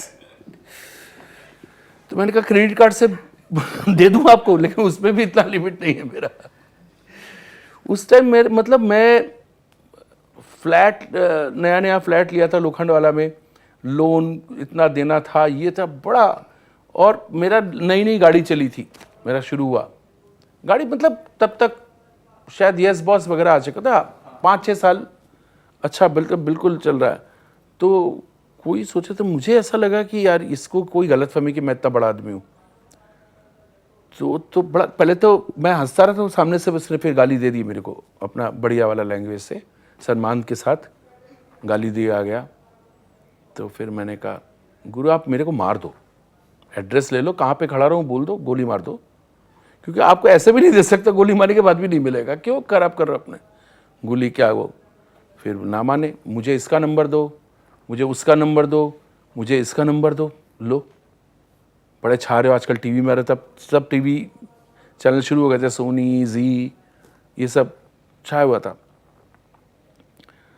सो उसके बाद कोई भी मेरे दोस्तों का कोई भी +97 से फ़ोन आया तो मैं फ़ोन ही ना उठाऊं। 97 नंबर, मतलब अभी भी फ़ोन आता तो मैं उठाता नहीं हूँ, और उस टाइम मैं इतना बहादुर नहीं था। बुरी हालत था मेरा तब ये सब, उतना टेररिस्ट वगैरह नहीं आए थे। बाद में टेररिस्ट आने के बाद से मैं बहादुर हो गया। तो जब से पाकिस्तान की बैंड बजाने लगा, तब से लोग मुझे बहादुर कहने लगे, काफ़ी लोग कहते हैं। वहाँ तक तो अब मैं सोच में पड़ गया कि ये 60 lakhs इसने मांगे कैसे। मेरे को गुस्सा आ रहा था, या तो मुझे सोर्सेज बताओ कहाँ से पैसे आ रहे हैं, ये 60 lakhs मेरे कहाँ से आए, दूंगा कैसे। ये करते करते फिर जैसे +97 का फ़ोन आए, मैं अपने मैनेजर को पकड़ा दूँ, फोन बात करो, तो उसको मालूम नहीं था, मैंने उसको कुछ नहीं बताया। हेलो उसने किया, उसने और कौन बोला अभी, तो बहन की गाड़ी शुरू कर दी उसको। पाठक जी मेरे मैनेजर थे, वो थरथरा के काँपे। तो मैंने उनको बताया किस्सा कि ये वो है, ये अबू सलेम है। बोले तो बोल रहा है ठाकुर, मैंने कहा वही है ठाकुर, अबू सलेम है। तो बस वो भी, उसकी भी हालत ख़राब हुई। तो 97 कितने दिन से फिर फ़ोन आए, तो एक बार किसी और नंबर से फ़ोन आया कि भैया 97, वो अभी प्यार से बात करेंगे, 97 फ़ोन उठा लेना। अब मैं क्या करूं। फिर फाइनली एक दिन मैंने उठा लिया। बोलता नहीं दे सकते ना, अच्छा ठीक है। तब उसकी वो गर्लफ्रेंड हुआ करती थी, क्या नाम था, हाँ मोनिका, नहीं मोनिका बेदी तो एंकर है, वो भी मोनिका बेदी है। वो मोनिका बेदी ही थी ना। हाँ, और अभी जो एंकर आती वो भी, वो मंदिरा बेदी, सॉरी, हाँ। तो मोनिका बेदी, तब वहाँ पे सबको मालूम है उसकी वो गर्लफ्रेंड है क्या है। तो बोला कि ऐसा है, तुम्हारा वो गाना बड़ा चल रहा है आजकल, दाढ़ी वाले का, दाढ़ी वाले मतलब नदीम शाह के, नदीम दाढ़ी वाले का गाना तुम्हारा बहुत बज रहा है आजकल, वो सुनाओ जरा। मैंने कहा गाना सुनाऊँ, कैसे सुनाऊँ, क्या सुनाऊँ। बोले शाम को फ़ोन करेंगे, पार्टी चल रही होगी और हमारी हीरोइन रहेगी। तब मेरी हीरोइन, अच्छा मुझे उतना भी नहीं नॉलेज था कि हीरोइन में, आज भी मुझे हीरोइन के बारे में बात कीजिए तो मुझे नहीं मालूम उतना। Actually I am not a फिल्मी पर्सन एट ऑल। मैं, आप यू हैव टू बिलीव, मैं इन्फिनिटी मॉल के ऊपर रहता हूँ, जहाँ पे नीचे प्रीवी, वो थिएटर क्या नाम है, जो सबसे बड़ा थिएटर है, क्या नाम है, सबसे बड़ा जो हॉल है, पीवीआर के ऊपर मैं रहता हूँ। और हर वीक हर बॉलीवुड फिल्म का वहाँ पे प्रीमियर होता है। और मैं जब से वहाँ पे 10 साल, मेरे साथ 10 साल में 2 ही पिक्चरें देखी होंगी। तो मैं, I am very not a Bollywood person. तो मैं तब भी काबुली वाला पिक्चर देख लेता था, शहीद देख लेता था, और एक्सक्लूसिवली बच्चन साहब के और गोविंदा, इन सब के पिक्चरें देखता था। और मेरी पिक्चरों के भी मैं जब देखता था, कहीं गया अचानक लगी हुई तो देख लेता था, लेकिन पर्पसली फिल्में नहीं देखता हूँ मैं। मुझे ऐसा लगता है वेस्ट ऑफ टाइम है, उससे अच्छा मैं गाना गा लूँगा, थोड़ा ये कर लूँगा। सो बोला कि शाम को अब इधर रखना, तुम्हारा करीब आधे 1 घंटे का प्रोग्राम रखा है। बोला तुम गाना, हम उसको माइक पे लगाएंगे और स्पीकर में सुनेगा, यहाँ पे गाने आने का प्रोग्राम है तुम्हारा। हमने अनाउंस कर दिया, मतलब उसने अपने सब AK-47 को लेकर, मैं पूरी इमेजिन कर रहा हूँ किस तरह का क्राउड होगा वहाँ पे। अरे अभी तो बोल रहा हूँ क्योंकि वो अंदर है, अगर वो अंदर नहीं होता तो मैं अभी थोड़ी आपके साथ इतनी बहादुरी के साथ बात करता, फिर से पाकिस्तान के बारे में बोलता। तो होते होते अब मैं घर पे, अच्छा मेरी वाइफ को मालूम था कि ये हो रहा है, वो भी बेचारी, ये क्या हो रहा है, ये अच्छा नहीं है, डर लग रहा है, ये लग रहा है। मैंने कहा नहीं, अभी वो ठीक हो गया, अभी वो बोलता गाना गाओ, अच्छा ठीक है। अब बस उसने बोले वो दाढ़ी वाले का गाना बहुत चल रहा है, धड़कन, वो सुनाना, हमारी गर्लफ्रेंड का फेवरेट है, उसका बस चलता था, उसको हीरोइन भी बना लेता उसी पिक्चर का, लेकिन शायद नहीं हुआ कुछ ऐसा। और मेरी जो, ये तो काफ़ी जब शो में आ चुका है तो वो वंस मोर कर रही, ये वाला सीन मेरा हुआ ऐसा। तो तब बीवी को मालूम नहीं कि क्या हो रहा है, मुझे फ़ोन आ गया, चलो गाओ। मैंने कहा 1 मिनट। फिर मैं, कुछ गेस्ट लोग आए हुए थे, हॉल में बैठे हुए थे, तो मैं बाथरूम में गया, बाथरूम में थोड़ा रिवर्ब आता है, तो मैंने कहा चलो बाबू, और मैं गा रहा हूँ तुम दिल की, और वो थोड़ा सॉफ्ट है, तो मैंने कहा यही सॉफ्ट है, गाओ, और वाइफ को मालूम नहीं पड़ेगा। और ऐसे मैं सोच रहा हूँ कि वाइफ को मालूम पड़ेगा तो क्या सोचेगी, मैं किसके लिए गा रहा हूँ, मैं फ्लर्ट कर रहा हूँ। तुम दिल की धड़कन में रहते हो, कैसे गा रहे, बलता गा। अरे वो जो चिल्ला के आते ना, हे कुछ करते हो वो करो। मैंने कहा वो लास्ट में आएगा, इतनी जल्दी नहीं आएगा। वो बाद में एंट्री होती उधर से, तो मैं समझा रहा हूँ उसको, और वो सबसे बड़ा फिल्मी आदमी, वो मुझे समझा दे कि कब आएगा वो गाना। बोला नहीं नहीं ठीक से गाओ। तो पीछे से किसी ने एक दो एडजेक्टिव लगा दिए, पूरे खानदान को लेके जितनी गालियाँ बन सकती थी वो लोग बनाया उन्होंने, और पीछे से आवाज़ आई, मैंने कहा अच्छा सीन तो था। फिर दरवाजा बंद, बाथरूम, हे हे हे हा हा हा हा हा। अब मतलब मैं सोच भी नहीं सकता मैं इतना खराब गा रहा हूं। आवाज मेरी फट रही है बुरी तरह से। ये आवाज बाथरूम की खिड़की से, मैं ग्राउंड फ्लोर का फ्लैट था, वॉचमैन ने सुना, उन्हें बोला साहब रो रहे हैं, चिल्ला रहे हैं, उधर से आ गया। हमारा ग्राउंड फ्लोर का था तो हमारे 4 अलग अलग, एक लिफ्ट के बगल में बंगलो जैसा था, इधर भी दरवाजा, तो वो गार्डन में गया, मेरी वाइफ फिर से गार्डन में बैठी थी। वॉचमैन बोला बाथरूम में कोई है क्या, चिल्लाने की आवाज आ रही है। बोली कौन है बाथरूम में? हे हे हे हा हा हा, और मेरी बीवी क्या हो रहा। फिर मैंने कहा तुम दिल की धड़कन, तो मेरी बीवी का ये फ्लर्ट कर रहा किसी से। और फिर दरवाजे पे लात मारना शुरू किया उसने, वो धाड़ धाड़ लात मारे, मैं तुम दिल उधर से दरवाजा खोलूं, इधर से वो गाली दे रहा है, इधर से बीवी लात मार रही है, मैं क्या करूं समझ में नहीं आया। मतलब इतना हिलेरियस सीन था। अब मैं रो रहा हूं, और फिर मैंने दरवाजा खोला धीरे से, तो फिर मैंने गाने में थोड़ा दर्द दिया, वो समझ गई, हाँ ऐसा है, तुम दिल की, तो मेरी भी बोलती थोड़ा जोर से गाओ। आवाज नहीं जाती, अब वो भी बोल रही थोड़े जोर से गाओ। तो ये तो हालत थी। इस तरह से मैंने एक्सटॉर्शन चुकाया। तो करीब 1 महीने तक वो रोज हे, बस वॉचमैन वहां से फिर से वाइफ के पास आए, ये अंदर कौन आपके गाता इतने जोर जोर से, चिल्ला रहा, गा नहीं रहा। मतलब he is giving the worst compliment, कौन बेसुरा गा, इतना गंदा आवाज है, साहब नहीं हो सकते, कोई और है। तो ये हालत है। आपका करियर तो बहुत सुरीला जा रहा था, लेकिन जैसे ब्रेक मिलना जरूरी होता है वैसे ब्रेक लगता है तो बहुत दुख होता है, तो वो ब्रेक कैसे लगा और क्यों? नहीं, ब्रेक किसी का नहीं लगा, सबका ब्रेक लगा हुआ है। वो दौर ही खत्म हो गया। देखिए म्यूजिक कंपनी नहीं है, म्यूजिक की दुकान नहीं है, सीडी नहीं है, कैसेट नहीं है, आप म्यूजिक किसको कहती हैं? अच्छा अभी बता दीजिए, आप क्या सुनती, कहाँ सुनती है? हम तो टीवी पे सुनते हैं, ऑब्वियसली टीवी मोबाइल पे सुनते कहाँ आप हैं। सुनते हैं? टीवी में, टीवी में वो होता है जो पेड, और टीवी पे जो गाने बजते हैं वो हमारे रहते हैं। वो जो मस्ती आता, कोई भी आता, जो भी गाने आते सब हमारे आते हैं। अभी के गाने जो आप सुनते हैं वो पेड रहता है, वो एफएम पे, दैट इज अ प्रमोशन, वो एड की तरह। वो गाने आप सुनते हैं जो पैसे से सुनाया जाता है, और जो गाने आप नेचुरल सुनते हैं, रेडियो उठा लीजिए, अभी सारे रेडियो पूरा रेट्रो पे, रेट्रो मतलब हमारे गाने आज ज़्यादा चलते हैं, ज़्यादा बजते हैं।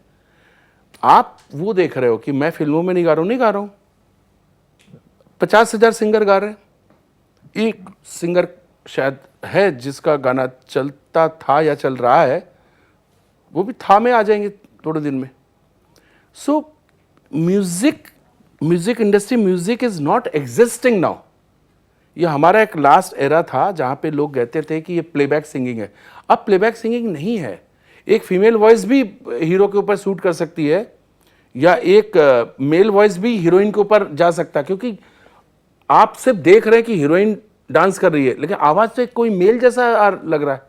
अगर आपको हीरोइन ना दिखे तो आपको लगेगा ये लड़का गा रहा है, लड़की गा रही है। तो अब सब कुछ आइटम हो गया। सो हमारे कहने से अब दिस इज समथिंग एल्स। अगर आप बोलेंगे म्यूजिक, तो मैं बोले म्यूजिक होगा तो मैं बात करूं, इट इज नॉट म्यूजिक। तो इस सब क्या हो गया, यू नेवर नो। आप अच्छा गाती हैं, नहीं गाती ना, तो आपको चांस मिलेगा। क्योंकि सॉफ्टवेयर सार, इसमें से कितने लोग बेसुरा गाते हैं? सब लोग। तो इनके लिए सॉफ्टवेयर बना है, सबके लिए सॉफ्टवेयर बना है। सॉफ्टवेयर ऐसा ऐसा भौंकने वाले गा रहे, ऐसा जो बात करते ना, वो लोग भी गा रहे। आप सोचते कि वो गा रहे हैं, ये सब सॉफ्टवेयर में आ गया। उसमें हा कर दीजिए, हा, तो वो सॉफ्टवेयर में जाएगा ट्यून होके,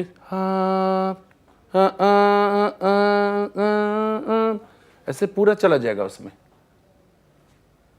सो देर इज नो वो एनीबडी कैन। तो वो चीज़ गया। अब कुछ दिनों बाद लोग बोलेंगे कि अरे अभिजीत जी का गाना सुना था, वो तो माइक में लाइव गा रहे थे। आप बोलेंगे हमने अभिजीत का इंटरव्यू किया, उन्होंने तो लाइव गाया। ये सब हिस्ट्री हो जाएगी। लता जी लाइव गा रही थी, अभिजीत को सुना लाइव स्टेज में, 20 म्यूजिशियन साथ में बजा रहे थे। अब नहीं होता। अब वो पीछे डांसर डांस कर रहे हैं, ट्रैक चल रहा है, आप मुंह हिला रहे हैं। They are not cheating you, you are cheating yourself. क्योंकि आपको मालूम है कि ये बंदा गा नहीं रहा है, चाहे वो माइकल जैक्सन आया हो या अभी लास्ट कौन आया था, हाँ बीबर, सब मुंह चला रहे थे। तो हु इज इंसल्टिंग? उनको तो मजा आ रहा है आपको इंसल्ट करके कि देखो बेवकूफ लोग सुन रहे, सब बेवकूफ लोग सामने ऑडियंस है, they think I am singing. तो उनको तो मालूम है कि हम बेवकूफ हैं। आप क्यों खुद को बेवकूफ प्रूव कर रहे हो कि मैं भी बेवकूफ हूं? वो गा ही नहीं रहा, वो लोग नहीं गा रहे, हम गाते हैं। खराब गाएं, बुरा गाएं, गंदा गाएं, खराश हो, खांसी हो, बेसुरा हो, हम लाइव गा रहे हैं। Respect, I respect my audience. आपने शाहरुख और सलमान के लिए गाया और कहा जाता है कि उन दोनों को आपकी आवाज़ बहुत सूट होती थी, लेकिन बाद में ऐसे क्या हुआ कि उन दोनों ने आपसे गवाना बंद कर दिया? या मतलब आपने भी कहा था कि मैं सलमान का 5 फुट का सलमान का मैं फ़ैन नहीं हूँ, शाहरुख के बारे में भी आपने कहा था। मतलब ऐसे क्या हुआ कि अचानक आप शाहरुख का ऐसा नहीं था। शाहरुख का था कुछ इश्यूज लेके ऐसे कि मुझे अच्छा नहीं लगा कि मैं अपने आप को मानता हूँ कि मैंने अपनी बहुत मेहनत से अपना एक ब्रांड बनाया है। उस ब्रांड को आप ऐसा नहीं कर सकते कि समोसे और उसकी तरह नहीं ले सकते कि इसको क्या खाना है जो भी दे दे। तो हम उस लेवल पे पहुँच गए, जिस लेवल पे शाहरुख है उस लेवल पे मैं हूँ। तो मुझे अब खुद को देखना है कि मुझे, अगर मैं नहीं गाऊंगा, मैं बहुत कैलकुलेटिव आदमी हूँ, मैंने कहा क्या है फ़र्क पड़ता है। जब उसको म्यूज़िक की समझ ही नहीं है और उनको लुंगी डांस और इसमें ही आना है, तो वो भूल चुके हैं। उसके बाद सब देख लीजिए, कुछ म्यूजिकल है ही नहीं। लुंगी डांस तो अभी आया ना, लेकिन आपने जब गाया था उसके पहले तक तो मैं गाता था ना। वो उनके लुंगी में आने के पहले वो अच्छे सूट में गाते थे, मेरे बाद से लुंगी शुरू हो गया। नहीं तो लेकिन ऐसे क्या हुआ कि मतलब उन्होंने हुआ कुछ नहीं, एक टाइम, एक दौर होता है कि फिर किसी का कुछ नहीं हुआ, उनका भी कुछ नहीं हुआ उसके बाद। टू बी वेरी फ्रैंक, कुछ भी नहीं हुआ। तो भी हो रहा था फ्लॉप। अगर पिक्चर फ्लॉप भी हो जाती तो गाना तो आपको लोग सुन के पसंद करते ना, वाह वाह वाह, और क्या, और क्या, और क्या सुनते लोग, बोलते हैं ये पिक्चर फ्लॉप थी लेकिन क्या गाना था यार शाहरुख खान, क्या लगता है अभी। तो ये गाने सुबह से रेट्रो में ही गाने बजते हैं, हमारे फ्लॉप गाने आज रेडियो में ज़्यादा बजते हैं। सो म्यूजिक होता है। अभी शाहरुख के साथ मेरा कोई इशू नहीं था, आज भी कोई इशू नहीं है। सिर्फ थोड़ा सा बड़े भाई के नाते मेरे को ईगो लगा कि मेरे को थोड़ा सा सम्मान चाहिए, नहीं दे सकते तो लेट्स। बट वो अरिजीत सिंह क्या कर रहा था, सलमान खान को सुबह शाम ट्विटर पे मुझे माफ़ कर दो भाई, मुझे माफ़ कर दो, मैं पैर पड़ता हूँ, मैंने ये किया, मैं ये किया, मेरा गाना रख दो। क्या किया? उठा के पाकिस्तानी से गवा दिया, क्या मारा कस के, क्या इज्जत रह गई आपकी, और किसकी इज्जत बढ़ा दी उधर। और मैंने बोला मैं गाऊंगा नहीं, but that is the difference. बड़ा यूं करके प्रेस को बुला के बोला मैंने गाऊंगा ही नहीं, इसके लिए जाओ। तो you need to have guts. किसी की तारीफ करने में भी आपको गट्स चाहिए, और किसी को बुरा नहीं, मैंने स्ट्रेट बोला है, बुरा नहीं बोला, गाली नहीं दिया, हर्ट नहीं किया कि मैं नहीं गाऊंगा। गट्स के साथ बोला नहीं गाऊंगा। क्या होता है, मैं जितना शाहरुख खान के गाता टाइम जितना टैक्स देता था, आज उससे ज़्यादा टैक्स देता हूँ। मेरे पास काम नहीं है, फिर भी टैक्स इतना ज़्यादा देता हूँ। उसकी इंक्वायरी होनी चाहिए कि ऐसा कैसे हो रहा है, देयर इज समथिंग। लेकिन अभिजीत जी ये भी बात है ना कि आप जो बॉलीवुड में जो बड़े बड़े लोग हैं, अगर आप उनसे दुश्मनी नहीं लेकिन पंगा करोगे, नाराज़ करोगे, तो मतलब आपका करियर पूरा बर्बाद कर देंगे, ऐसी वाली स्थिति अब आ गई है। नहीं वो तो है, वो तो हुआ। कितने का विवेक ओबेरॉय का देख लीजिए, उसकी क्या गलती थी, उसकी गर्लफ्रेंड इसके गोद में आके बैठ गई। तो विवेक ओबेरॉय क्या करेगा, उसको तो उल्टा और सक्सेस मिलना चाहिए था कि उसको हटा के अब इसको लो। जिसकी गर्लफ्रेंड भाग गई वो रूल कर रहा है। तो वो गुस्सा आपने किस पे दिखाया? मतलब अरिजीत का भी जो हो गया वो बहुत ही मतलब दुखद है कि जिस तरह से ह्यूमिलिएट किया गया, वो माफ़ी मांगता रहा और मतलब आगे गाने मतलब मिलेंगे नहीं मिलेंगे, मतलब किसी का करियर पूरा खत्म हो सकता है। नहीं तो वो तो उसका करियर तो उस जगह था कि बोल सकता था कि नो नो आप रखोगे तो भी मेरा मत रखो, take your money back, I will never sing for you. Kishoreda में ये बात थी और वो बात सिर्फ अभिजीत में। तीसरे आदमी का नाम ले लीजिए, नहीं है, किसी में नहीं है। लेकिन तो ये नहीं है कि मैं डेलिबरेटली कर रहा हूं या मुझे पब्लिसिटी चाहिए, मैं तो कुल्हाड़ी पे पैर मार रहा हूं। लेकिन अभिजीत जी, आप जिस मुकाम पे अब आज हो वो स्थिति और अरिजीत की जो स्थिति है, अरिजीत का तो करियर अभी कुछ दिन पहले शुरू हुआ है, कुछ साल मैं पहले। पिछले 10 साल से सुन रहा हूँ, कुछ दिन पहले शुरू हुआ। 10 साल हो गए आशिकी 2 को।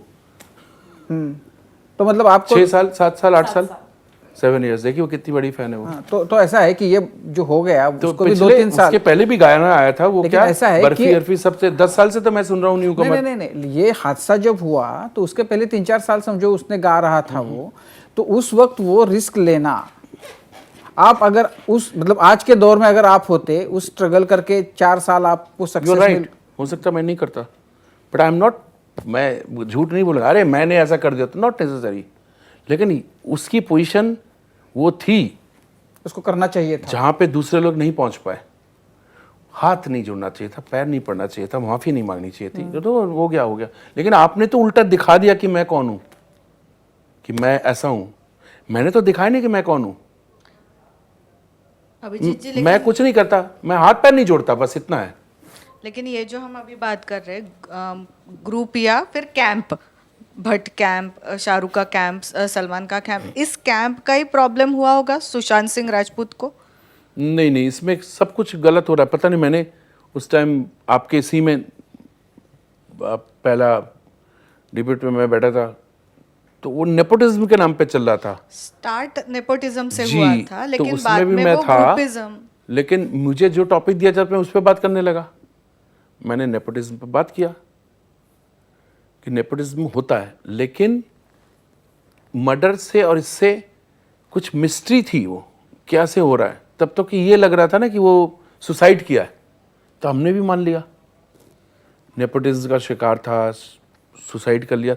हम लोग वो लोग हैं जो आप लोगों से सीखते हैं, जो एडिटर साहब जो दिखाएंगे टीवी पे हम उसको ही फॉलो नहीं, लेकिन करते अभी हैं, आप अंधे की convince तरह, बहरे की तरह। नहीं अभिजीत जी, अभी आपको नहीं, ऐसा मैं लगता है? आपको ऑनेस्टली बोल रहा हूँ। नहीं, मैं वही तो बोल रहा हूँ। हमारा कोई अपना वो नहीं है, तब भी मैंने यही विश्वास किया। नहीं, वो विश्वास की बात अलग है, उसमें 3-4 थियरीज है, मतलब नेपोटिज्म की एक थियरी है, ग्रुपिज्म, मतलब ये ग्रुपिज्म कैंप तो वो है, कैंप। नेपोटिज्म है। नहीं, आप तो मुझे ऐसा वो- लगता है आपको अब ऐसा मतलब आप कन्विंस्ड हो कि उसका मर्डर हुआ है, उसने सुसाइड नहीं किया है, आप कन्विंस्ड हो इस बात से?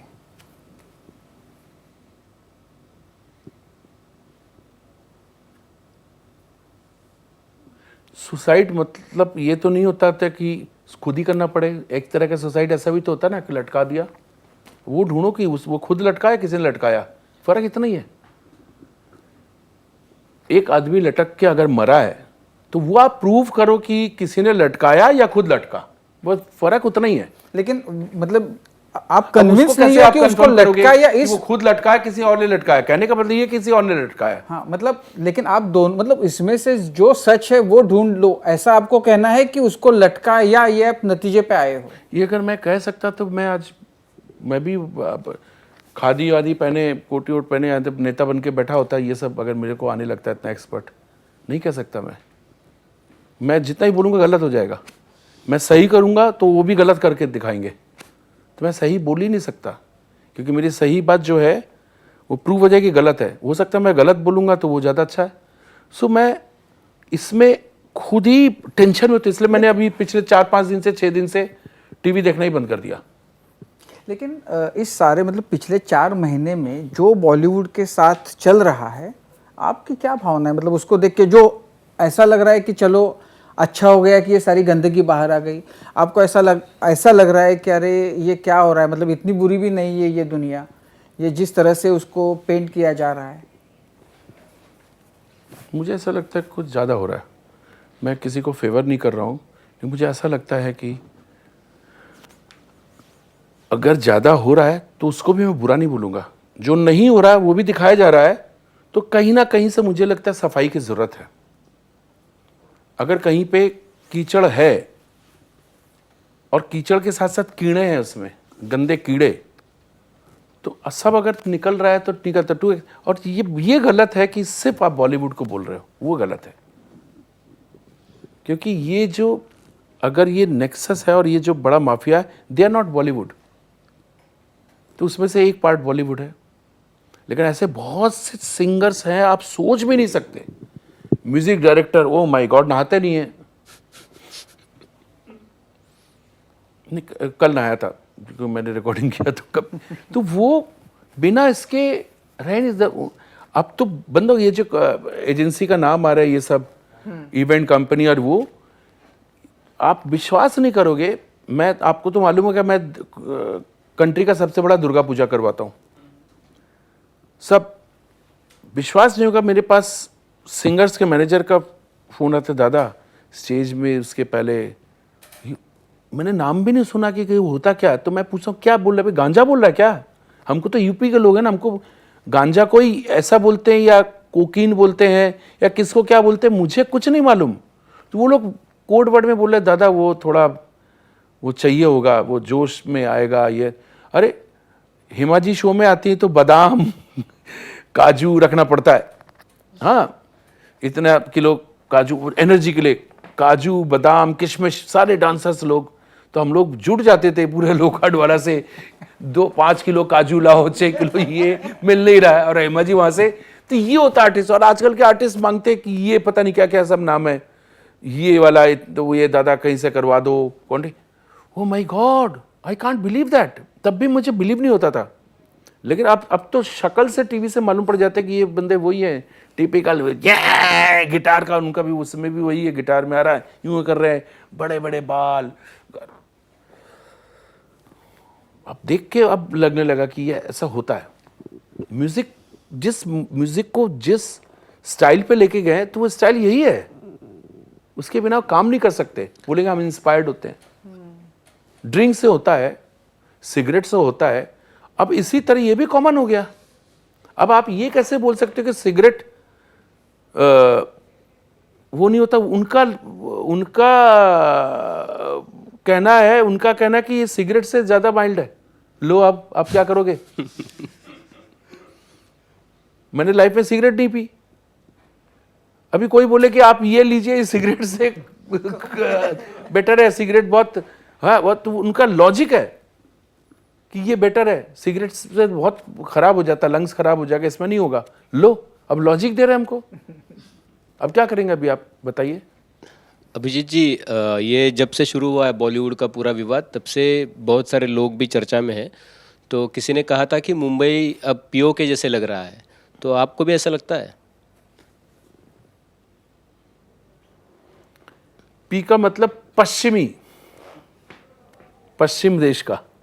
लेकिन आपको मैं बता दूं, पश्चिमी भी लोग इतने गंदे नहीं है जितना बॉलीवुड में जितनी गंदगी है। बॉलीवुड किसको फॉलो कर रहा है? पश्चिमी देश को। अब आप मेरे उसको आप जबरदस्ती मीनिंग अलग लगाओगे तो वो आपका प्रॉब्लम है। मैं तो बोलूँगा पश्चिमी, ठीक है?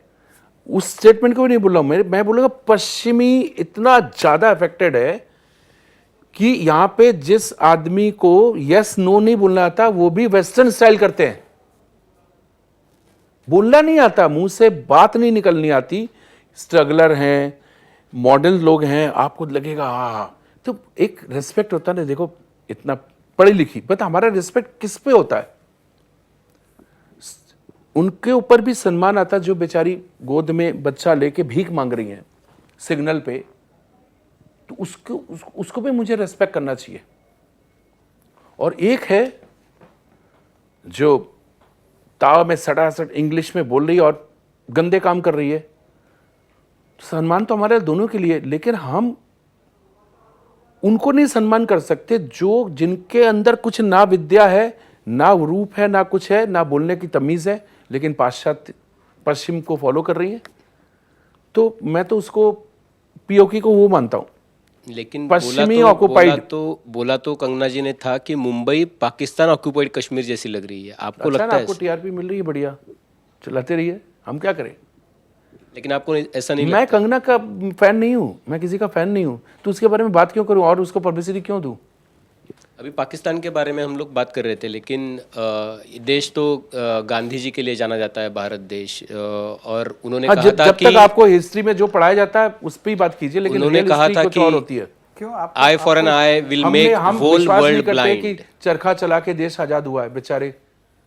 बस अब ये आप आंसर समझ कैसे गए। कैसे कैसे आजाद हुआ है देश? चरखा चला के नहीं हुआ है, गांधी जी ने नहीं किया है, तो कैसे चलिए, हुआ? बहुत अच्छा हुआ।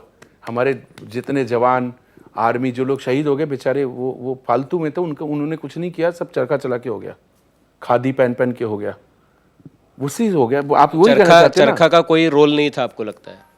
टाइम पास, गांधी जी का कोई रोल नहीं था जब आपको तक आप खाली बैठे कुछ नहीं है तो वही करते रहिए, और क्या करेंगे। गांधी जी ने जो मुहिम चलाई उसका कोई रोल नहीं था।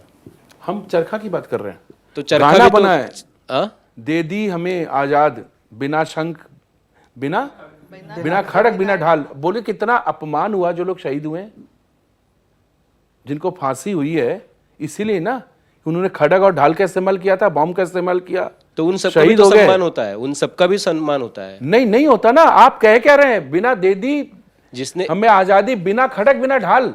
तो जिन्होंने खड़ग और ढाल जिन्होंने यूज किया वो लोग शहीद नहीं है, उनका आप अपमान कर रहे हो, उनका आप अपमान कर रहे हो। उनको कह रहे कि तुमने कुछ नहीं किया। तुम्हारा खड़ग और तुम्हारा ढाल, हम लोग आप टाइम एक पास गीत था, आप और आप चरखे एक से हुआ है। आप एक गीत में जो लिखा है उसके बारे में बोल रहे हैं, लेकिन पूरा देश गीत भगत नहीं है सिंह जी, ये history है, इसको भगत history सिंह, बनाया गया है। सुखदेव, राजगुरु, नेताजी सुभाष चंद्र हाँ, तो? बोस, लोकमान्य तिलक, सबको मानते हैं, सबके योगदान के लिए नहीं, मानते हैं, सबसे सबके पहले योगदान किसको के लिए मानते हैं आप? सम्मान करते जब हैं। भी आपको एक उदाहरण देना पड़ता था, आप उदाहरण यही देते हो ना, गांधी जी का। तो गांधी जी का नहीं देना चाहिए? मैं बोल सबका क्यों नहीं लेते आप? सबका लेते हैं। नहीं लेते आप। अभी मेरे गुस्से से आप ले रहे हो, आपके क्योंकि गुस्से मैं से मैं रिएक्ट क्यों कर लूं? रहा हूं। आपके गुस्से से मैं क्यों लूं? नहीं, इतिहास तो में आप सबके वही नाम कर रहे दर्ज हैं ना, मैं है। खड़ग ढाल जिन्होंने शुरू किया, इतिहास वो में लोग कहाँ सबके हैं? नाम दर्ज है, तो सबके नाम लेते हैं। नहीं होता जी, नहीं होता है। तो आपको चरखे से प्रॉब्लम है?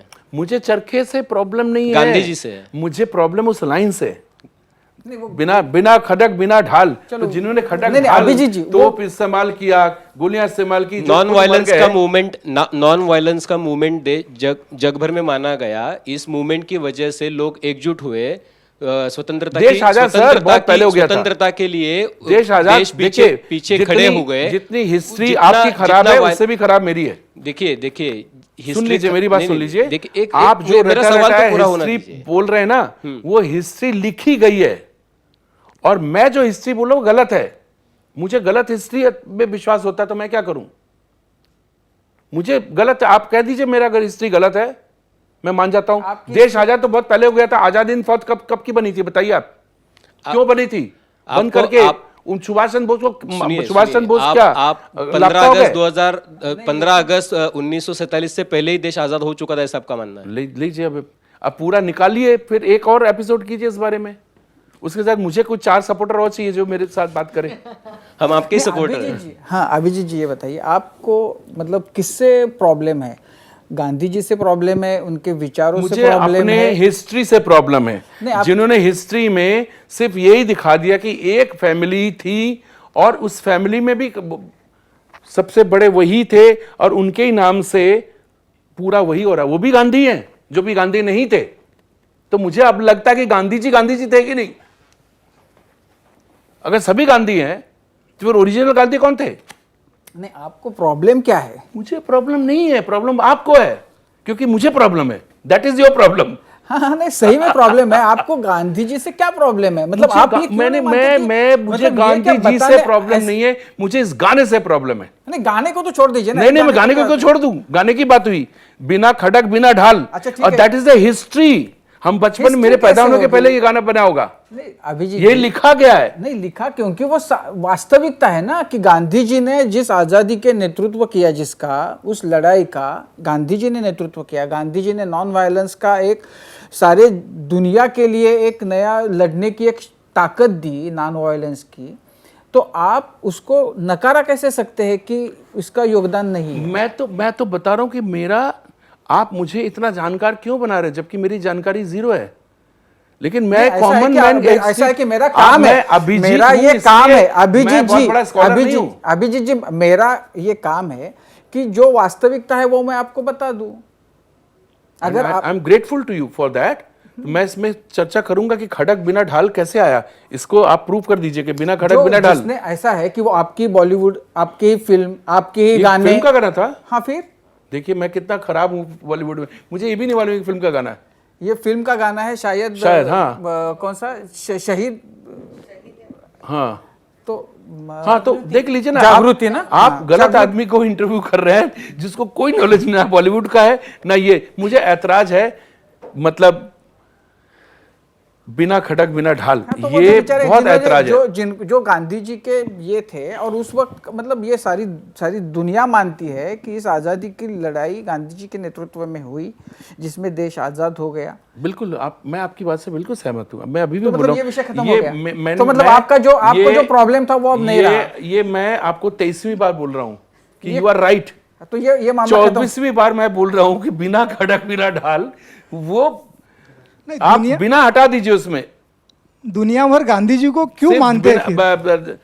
अच्छा, दे दी हमें आजादी प्रॉब्लम है। अच्छा, खड़क और ढाल के साथ, अच्छा, और ऐसा आपके है कि- चरखे ने। अच्छा, ऐसा है खड़क कि- और ढाल नहीं होता तो चरखा नहीं ऐसा है चलता। कि मतलब ये तो कोई भी गांधीवादी भी बोलेगा कि इसमें सारे लोगों ने योगदान दिया है। वो तो मतलब हर कोई मानता है उन कि लोगों ने अलग अलग योगदान दिया है जिनको कुर्सी में बैठना था, जो लोग बाद में मंत्री बन गए, जो लोग वो बन गए, लेकिन जो लोग मर गए, देश तो आजाद उनकी वजह से हुआ, लेकिन देश को आजादी से फायदा किसका हुआ? जो लोग जिंदा थे। तो वो तो अब ऐसा देश की है आजादी से सावरकर को क्या फायदा हुआ, बताइए ना। टॉपिक अगर लेके जाना चाहेंगे तो जिसका बारे में मुझे कुछ नहीं मालूम है, लेकिन मेरा इज्जत है सावरकर के साहब के लिए, जबकि उनके बारे में मुझे जीरो मालूम है। हिस्ट्री से लेके निकल कर वर्तमान में आते हैं थोड़ा सा। हाँ, अच्छा है, बेटर है। वर्तमान में आते हैं। वर्तमान में नेशनलिज्म और हिंदुइज्म दोनों को एक साथ मिलाया जाता है। आपको क्या लगता है, देश जिस हाल में है, पहले फिल्मों में नेशनलिज्म बेचा जाता था, फिल्में बनाती थी, पैसा कमाते थे, आज राजनीति में नेशनलिज्म बेचा जाता है, क्या लगता है आपको, क्या हो रहा है देश में? राजनीति में नेशनलिज्म, हाँ, ये बहुत अच्छा आपने किया था कि इसने ऐसा क्या, ऐसे मैंने कहा वो पॉलिटिक्स में आने के बाद नेशनलिस्ट दिखा रहे। बिना पॉलिटिक्स से नेशनलिस्ट दिखाई ना, कौन दिखाता है? नहीं, आपको क्या लगता है देश में नेशनलिज्म बेचा जा रहा है बहुत क्या? बढ़ गया। कौन बेच रहा है? कोई नहीं बेच रहा नेशनलिस्ट, कोई क्यों बेचेगा? क्यों?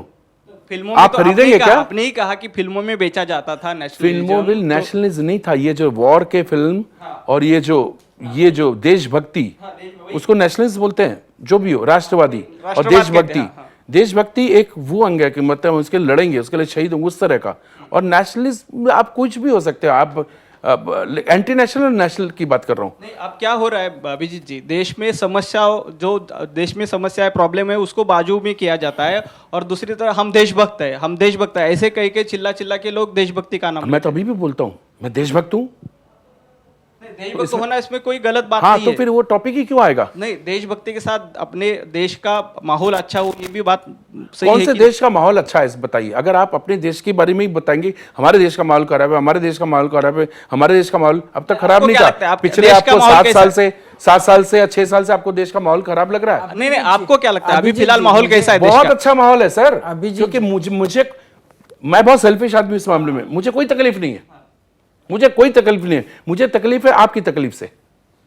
क्या तकलीफ से? आपको जो बता रहे देश का माहौल खराब है, नहीं, मैंने नहीं कहा देश आप का ही तो माहौल बोल खराब रहे है। हो। अच्छा, अभिजीत जी, मुझे ये जानना है कि आपके जो ये विचार है, नेशनलिस्ट जो विचार है, ये आपको कहाँ से मिले? क्या कानपुर में अब जब आप थे, पढ़ रहे थे, तब आपके विचार, तब आप किसी तब कुछ नहीं संगठन मालूम से? था। ये जब से एक नारा सुना था, गर्व से कहो हम हिंदू हैं, तो हमने कहा ऐसा भी होता है क्या, कोई बोल रहा है? उसके पहले बता दीजिए ना किसने हिंदू के बारे में बात किया, बताइए आप। अच्छा, जब आप बताइए हिंदू के बारे में, अच्छा अभिजीत जी, हिंदू के बारे में किसने बताया था, बताइए। अभिजीत जी, उसके पहले अच्छा अभिजीत जिसको आप नेशनलिज्म या उसको अभिजीत, बताते, बताइए। अभिजीत। तब से मेरे अंदर, तब तो मैं बॉम्बे आ गया था, मुंबई में। अभिजीत जी, जब आपको गर्व से कहो हम हिंदू है जी, ये जब आपने सुना पहली बार सुना, और मैं उसके पार्ला में बाद था, आपकी पोस्टर लगा हुआ जिंदगी था। में मैं क्या आपको बता भी फर्क? देता हूं, पार्ला में बड़ा वो होर्डिंग लगा हुआ था, गर्व से कहो हम हिंदू हैं। अच्छा, और मैं वकोला में काम करता था, सैंटा क्रूज ईस्ट में, वहां से ज्यादा पोस्टर लगे हुए थे। मैंने तो कभी देखा सुनना भी नहीं था कि मुझे धीरे धीरे रियलाइज होने लगा, यस हाँ हम तो हिंदू तो हैं। मतलब आपको उसके पहले हिंदू होने का गर्व नहीं नहीं, था? जरूरत नहीं पड़ी थी। तो फिर उस वक्त जरूरत नहीं पड़ी थी, हमको लगता था सब हिंदू हैं। अच्छा। अरे मैं बोलता हूँ सब हिंदू हैं। हाँ। आप मैं प्रूफ कर दूंगा। हाँ तो फिर बाबर के पहले सब लोग हिंदू थे यहाँ पे। हाँ सही है ना, तो फिर सब हिंदू है। हाँ। सब तो सब लोगों के, हम लोग गर्व से कहने से आपकी जिंदगी में कुछ फर्क हुआ? बहुत फर्क है, बहुत फर्क है, पूरे देश में फर्क है। पूरे वर्ल्ड में जितने हिंदू लोग हैं सब लोग अभी इससे उसके पीछे पहले पड़ जाते उनको- हैं। उसके किसी पहले को उनको रियलाइज गर्व नहीं होता था, किसी को रियलाइज नहीं होता था। सब बोलते अरे नहीं मैं तो सिंधी हूँ, मैं गुजराती हूँ, मैं मराठी हूँ, मैं पंजाबी हूँ, मैं बंगाली, ऐसा होता था। अब लोग बोलते हैं हम हिंदू हैं। अच्छा, पहले नहीं होता था सर, नहीं पहले भी होता था। नहीं होता था। अरे सर बहुत कम विश्व होता था। हिंदू परिषद, सावरकर, उन्होंने पूरी अपनी जिंदगी हाँ, इस तो चीज तब- के लिए तब दी। तो किसने तो उनका कुछ योगदान था कि नहीं, कि ये मेरे- बात के लोगों का हाँ है? तो अब उसको योगदान को हटा के हिस्ट्री लिखी गई ना। क्या सेक्युलर? अरे सेक्युलर तो सबसे बड़ा हिंदू है, इसीलिए तो इतना कुछ हुआ। क्या हुआ, कुछ गलत हुआ? इसीलिए तो इतना इतना इतना इतना सब लोग ने, इसलिए इतने राइट्स हुए, इसीलिए कश्मीर में अटैक हुआ, क्योंकि हिंदू लोग ने सहा ना। सेक्युलर किसको बोलते हैं? जो सहता है। कश्मीरियों के साथ जो हुआ कश्मीर में किसकी वजह से हुआ? क्योंकि हिंदू सेक्युलर था, हिंदू सेक्युलर था, पूरा देश सेक्युलर था। तो आप किसको सेक्युलर बोल रहे हो? सिर्फ नेता लोगों को सेक्युलर बोलते हैं। सेक्युलर हो मैं कि नहीं हूं नहीं? सेक्युलर, मैं हिंदू हूं। उसमें अगर सेक्युलरिज्म है तो हिंदू है। तो आप बोल रहे हो कि हिंदू सेक्युलर होता है, तो आप मैं मतलब हिंदू, पहले हिंदू हूं, हिंदू नेशनलिस्ट हूं, जिसके अंदर सेक्युलर आता है कि नहीं आता मुझे नहीं मालूम। First is my nation, first is my धर्म, फर्स्ट इज माई हिंदुइज्म। मैं सेक्युलर वर्ड कब आया बताइए? ये इंदिरा गांधी लेके आई थी कॉन्स्टिट्यूशन में। नहीं, उसके पहले देश तो सेक्युलर मतलब सदियों से मुझे है। नहीं मालूम सेक्युलर क्या होता था। ये देश सदियों से सेक्युलर है। जब से हमने मार खाया ना, कश्मीर से मार खाना शुरू किया, वहां से आतंकवाद हो गया, जब से बॉम्ब ब्लास्ट होने लगा, जब से आके लोग हमको मानने लगे, हम लोग सेकुलर बन के उनके नहीं इधर थप्पड़ मारो, ये भी ले लो, उसको सेकुलरिस्ट कहते हैं आप लोग। हम हिंदू हैं। हिंदुइज्म का क्या डेफिनेशन है आप आपके क्यों कर रहे आपके हो? हिसाब से? बात पे एक ही नहीं चीज आपके का- हिसाब से हिंदुइज्म का कुछ नहीं डेफिनेशन मालूम, क्या है? हम बच्चे हैं, तो कुछ नहीं मालूम। हमको इतना मालूम है, एक मुसलमान बहुत बड़ा वो अपने धर्म को बहुत रिस्पेक्ट करता है, हम उसी से सीखते हैं, हम उसी से सीखते हैं। इसमें गलत बात वो- क्या है? हाँ तो गलत नहीं है ना, वही तो गलत आपको लग रहा है। हम हिंदू हमको नहीं लग रहा है, हैं, अभी गर्व से कहो। हम तो बोल रहे गर्व से कहो हम हिंदू हैं, ये बोल रहा जी हूँ। जी, मैं ये बोल रहा हूँ। मैं ये नहीं बोल रहा हूँ कि वो खराब है। मुझे नाज है अपने धर्म पे, अच्छा, अभी और जी। अपने धर्म के लिए कोई कुछ करेगा तो अपने धर्म के लिए लड़ना चाहिए। आप किससे लड़ेंगे? खुद से ही। नहीं, लड़ने की बात कहाँ होती है? लड़ने की बात की जरूरत क्या है? सब भारतीय है, सब भारतीय होके रहना चाहिए, उसमें लड़ने की बात कहाँ आती है? लड़ने की दोनों कोई में जरूरत से ही एक नहीं। गलत है। नहीं, कैसे गलत है? मैं गलत हूं, आप बहुत सही हैं। क्या इंडियन होना ये बहुत बड़ी बात नहीं है? क्या क्यों? हिंदुइज्म नहीं, होना, आप- हिंदू आप- होना आप- बड़ी बात है या मैं- इंडियन होना बड़ी बात मैं नहीं है? इंडियन नहीं हूं, मैं हिंदू हूं, मैं हिंदुस्तान का हूं। बताइए, मैं हिंदुस्तान का होना तो बहुत ही अच्छी बात है। हिंदुस्तान का हिंदू हूं, इंडियन का इंडू नहीं हूं। हिंदुस्तान का हिंदू हूं बस। मुझे नहीं मालूम इंडिया क्या होता है।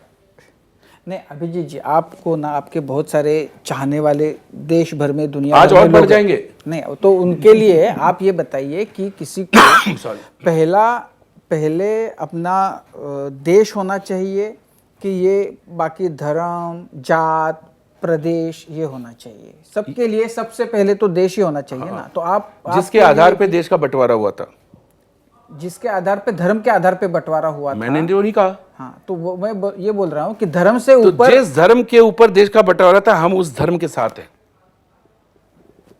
अच्छा, हम हिंदुस्तानी हैं, हमारा हिंदू धर्म है। किसी धर्म को मैं गाली नहीं देता हूं, इतना सम्मान करते हो, कांट बिलीव। आपको मैं बताऊं, मेरे दुर्गा पूजा में भोग बनाने सब वो इधर से नमाज पढ़ रहे हैं, खत्म करके हमारा दुर्गा जी का प्रसाद बनाते हैं। तो आप किसको सेकुलर बोलते हो? आप सेकुलर तो इसको अगर- बोलते हो अगर ऐसा कि है- मैं अगर बोलूं कि मैं लेकिन ऐसा हिंदू है हूं तो मैं गलत कर रहा हूं? जो धर्म के नाम पे बंटवारा करते हैं, जो धर्म के कर नाम पे चुके। नफरत करते हैं, उनको हम सेक्युलर नहीं चरखा मानते। चला के धर्म हम- के नाम पे सब नहीं, कुछ चरखा कर चलाने सके का और ये आप नहीं, ये आपकी बहुत ही गलत फहमी है। आप हाँ तो उसको ठीक कर दीजिए। हाँ, तो ठीक कर दीजिए। मैं तो बार बार कह रहा हूं कि मैं बहुत जगह गलत हूं, तो लेकिन इसलिए मेरी गलती ऐसा मुझे है तो पसंद है।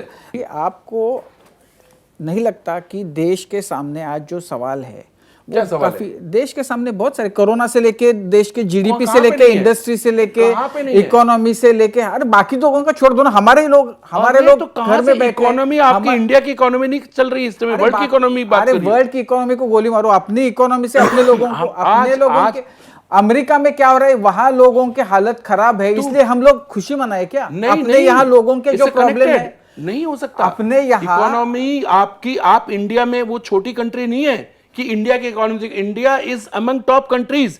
ऐसा है एक की तो खराब अरे होगी, सबकी खराब होगी। मैं वो ये बोल रहा हूँ कि ये सवाल ज्यादा बड़े हैं ना, तो इनके बारे में बोलना चाहिए। आपको बताइए ना क्या करेंगे, कोरोना का क्या करेंगे? लोगों को मत करो, मत दवाई मत लो, घूमते रहो। क्या हुआ कोरोना में? होना ही था ना, क्या कोरोना तो होना ही था। तो कोरोना के लिए आप किसको दोष देंगे? कोरोना को नहीं देख कोरोना रहे के लिए दोष अगर देना है तो जिस तरह से मतलब जिस तरह से लॉकडाउन लाया गया जब नहीं लाना चाहिए था, और जिस तरह से हटाया गया जब नहीं हटाना चाहिए था, उनको दोष देना चाहिए। जिस तरह से उसका इंप्लीमेंटेशन लॉकडाउन का करना चाहिए था, वो जिन्होंने नहीं किया उनको दोष देना चाहिए। बिल्कुल आप सही कह रहे हो, और आप गलत आदमी को बोल रहे हो, क्योंकि मुझे इस बारे में कोई नॉलेज नहीं है। आपको मतलब जिस गाने ने मतलब जो ब्रेक थ्रू मिला, वो गाना हमें जरा बताइए। देखिए, ये क्वेश्चन अगर आप किसी एक ऐसे सिंगर को पूछोगे ना जिसको शायद जिसके लाइफ में 4 ही गाने गाए हो और जिसको सारे अवार्ड भी मिल जाते हैं, तो उसके लिए एक ही आंसर होता है कि मेरा ये गाना हुआ, इससे ब्रेक थ्रू हुआ।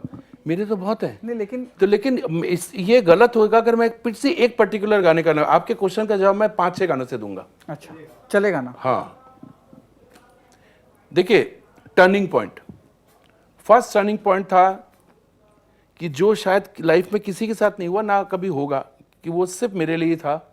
मुझे ऐसा लगता है आर डी बर्मन साहब को उस समय मेरा मिलना वो ऊपर वाले ने तय किया था, ये किसी के साथ नहीं हुआ।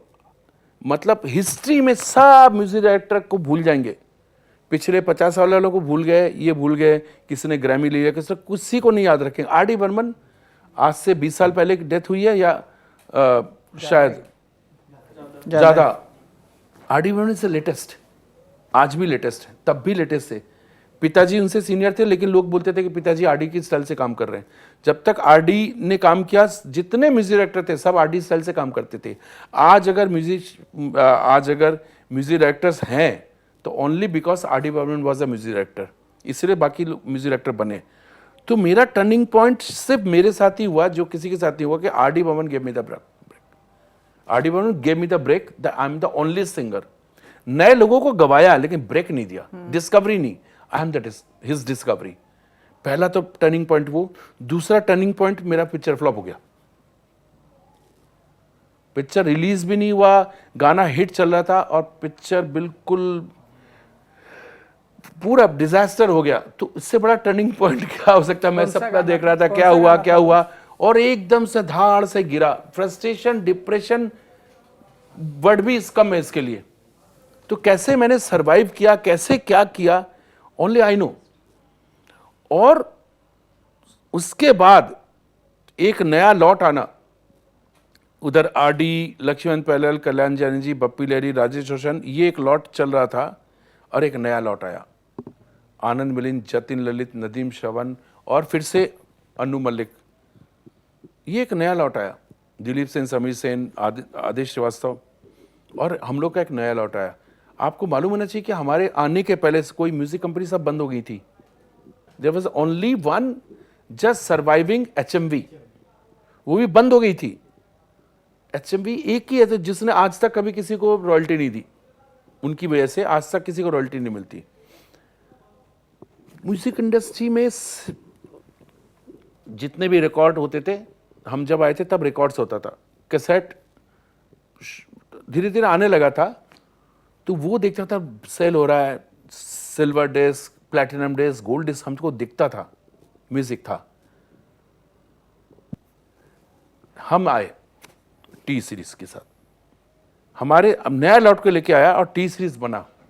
उसके बाद लाइन से T Series, Venus, tapes, Sony, Universal, जो मर गए थे वो भी आ गए, HMV वापस आ गया, और इतने छोटी छोटी कंपनियां खड़ी हो गई। आप मराठी में बोलो, पंजाबी में बोलो, बंगला में, हर जगह रीजनल कंपनी खुल गई हम लोग की वजह से।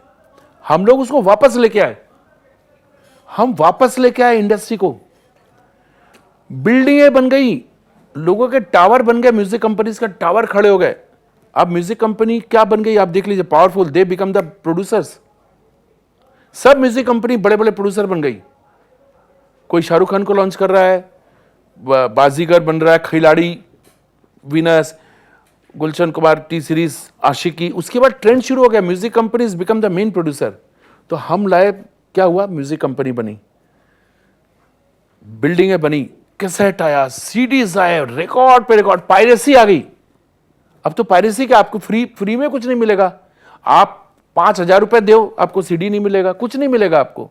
हमारे टाइम तो रोड पे 10-10 रुपए की सीडियां बिछी रहती थी, वो भी एक इंडस्ट्री थी। पायरेसी वो भी एक इंडस्ट्री थी, पूरे वर्ल्ड में घूम रहा था।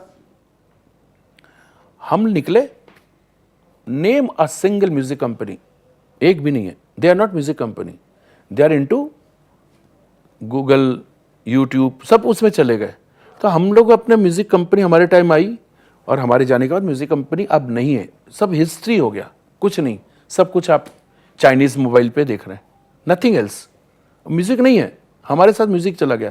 तो हमने वो दौर देखा है कि हमको अगर पूछेंगे टर्निंग पॉइंट क्या है, तो ये टर्निंग पॉइंट है हमारा कंट्रीब्यूशन। ये शुरू हुआ कुछ लेट 80s से, और ये कुछ 2005 तक हमने इसको जिंदा रखा। उसके बाद जो भी लॉट्स आए सब लौट गए, सब लौट गया, कुछ नहीं है। तो ये टर्निंग पॉइंट है। तो मेरा टर्निंग पॉइंट अगर मैं बोलूँ कि फ्लॉप से शुरू हुआ, तो वो जो उम्मीद और आशा जगी थी, तो आनंद मिलिंद ने मुझे ब्रेक दिया, बागी, जो मैं गाने आपको सुनाए। बागी से क्या हुआ, उसके बाद बना, उसके बाद खिलाड़ी। वादा रहा सनम, होंगे जुदा न हम, चाहे न चाहे जमाना,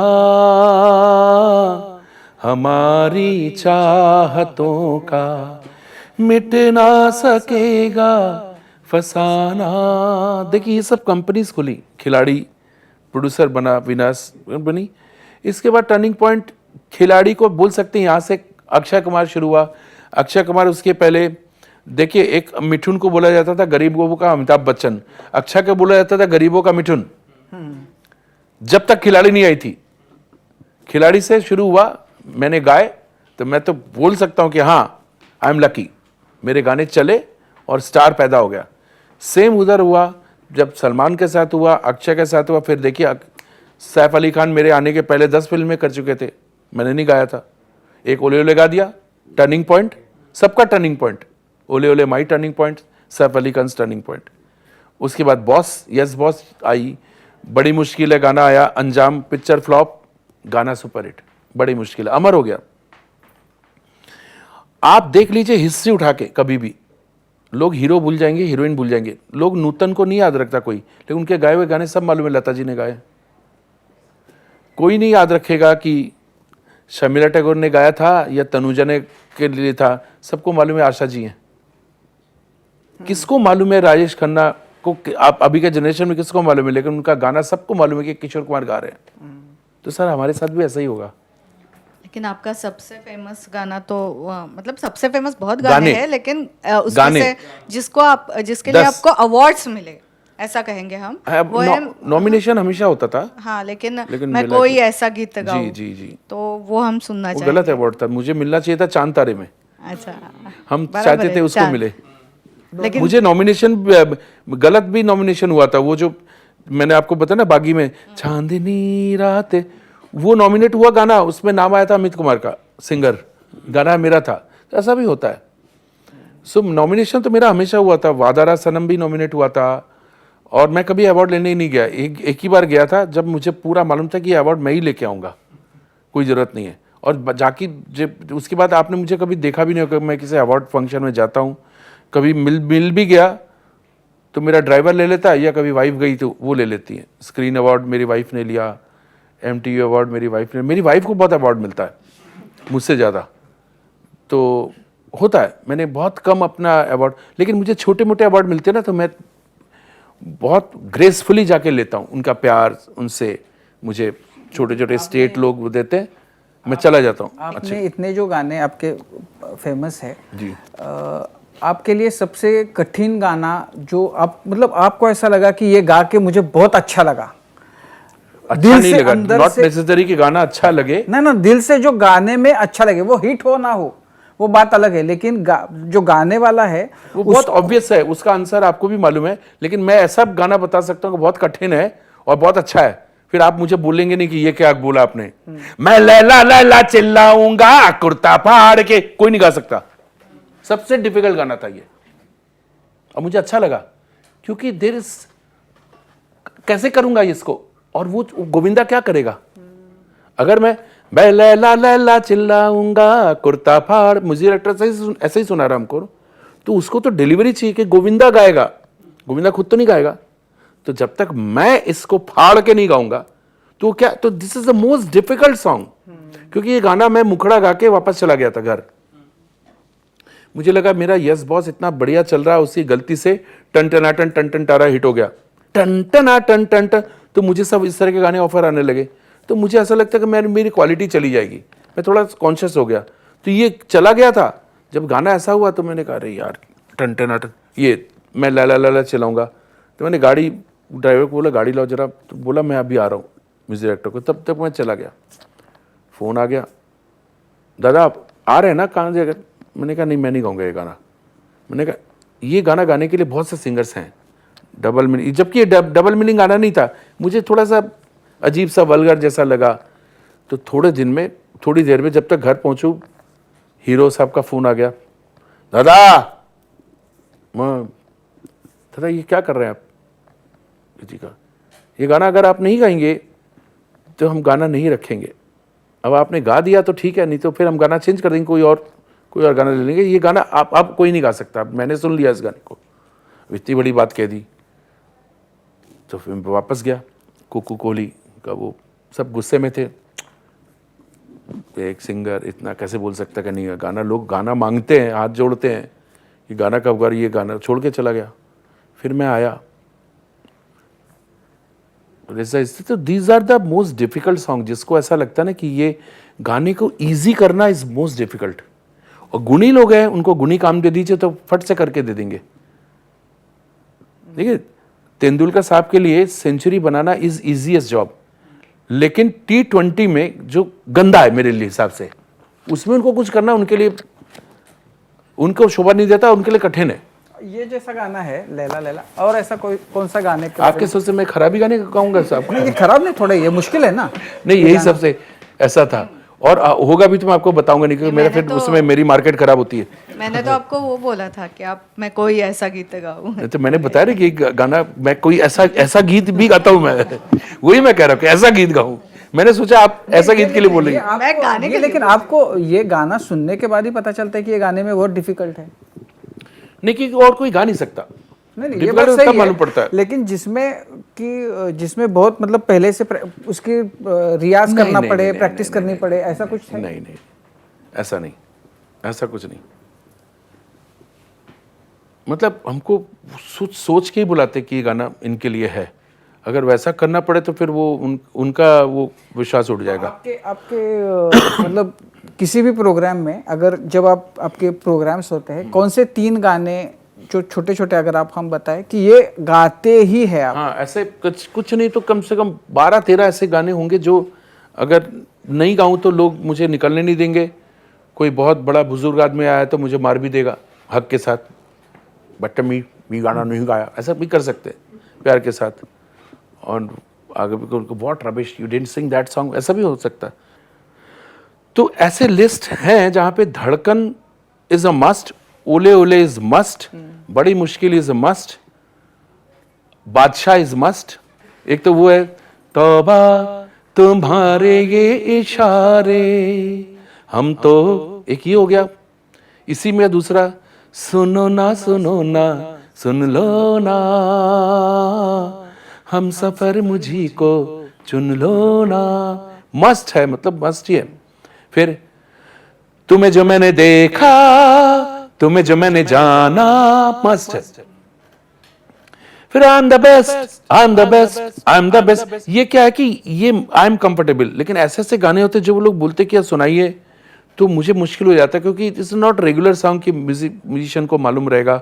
जैसे वो मेरे ख्यालों की मलका, मेरे ख्याल, इससे बहुत अच्छी ऑडियंस होती, तब इस तरह के गानों की फरमाइश आती। फिर मेरा एल्बम का गाना कभी यादों में आऊं, कभी ख्वाबों, मेरे ख्यालों की मलका, मेरे ख्यालों की मलका, चारों तरफ तेरी छैया रे, थाम ले आके। देखिए गला गया मेरा, चिल्ला दिया थोड़ा सा। मैं नहीं हूँ।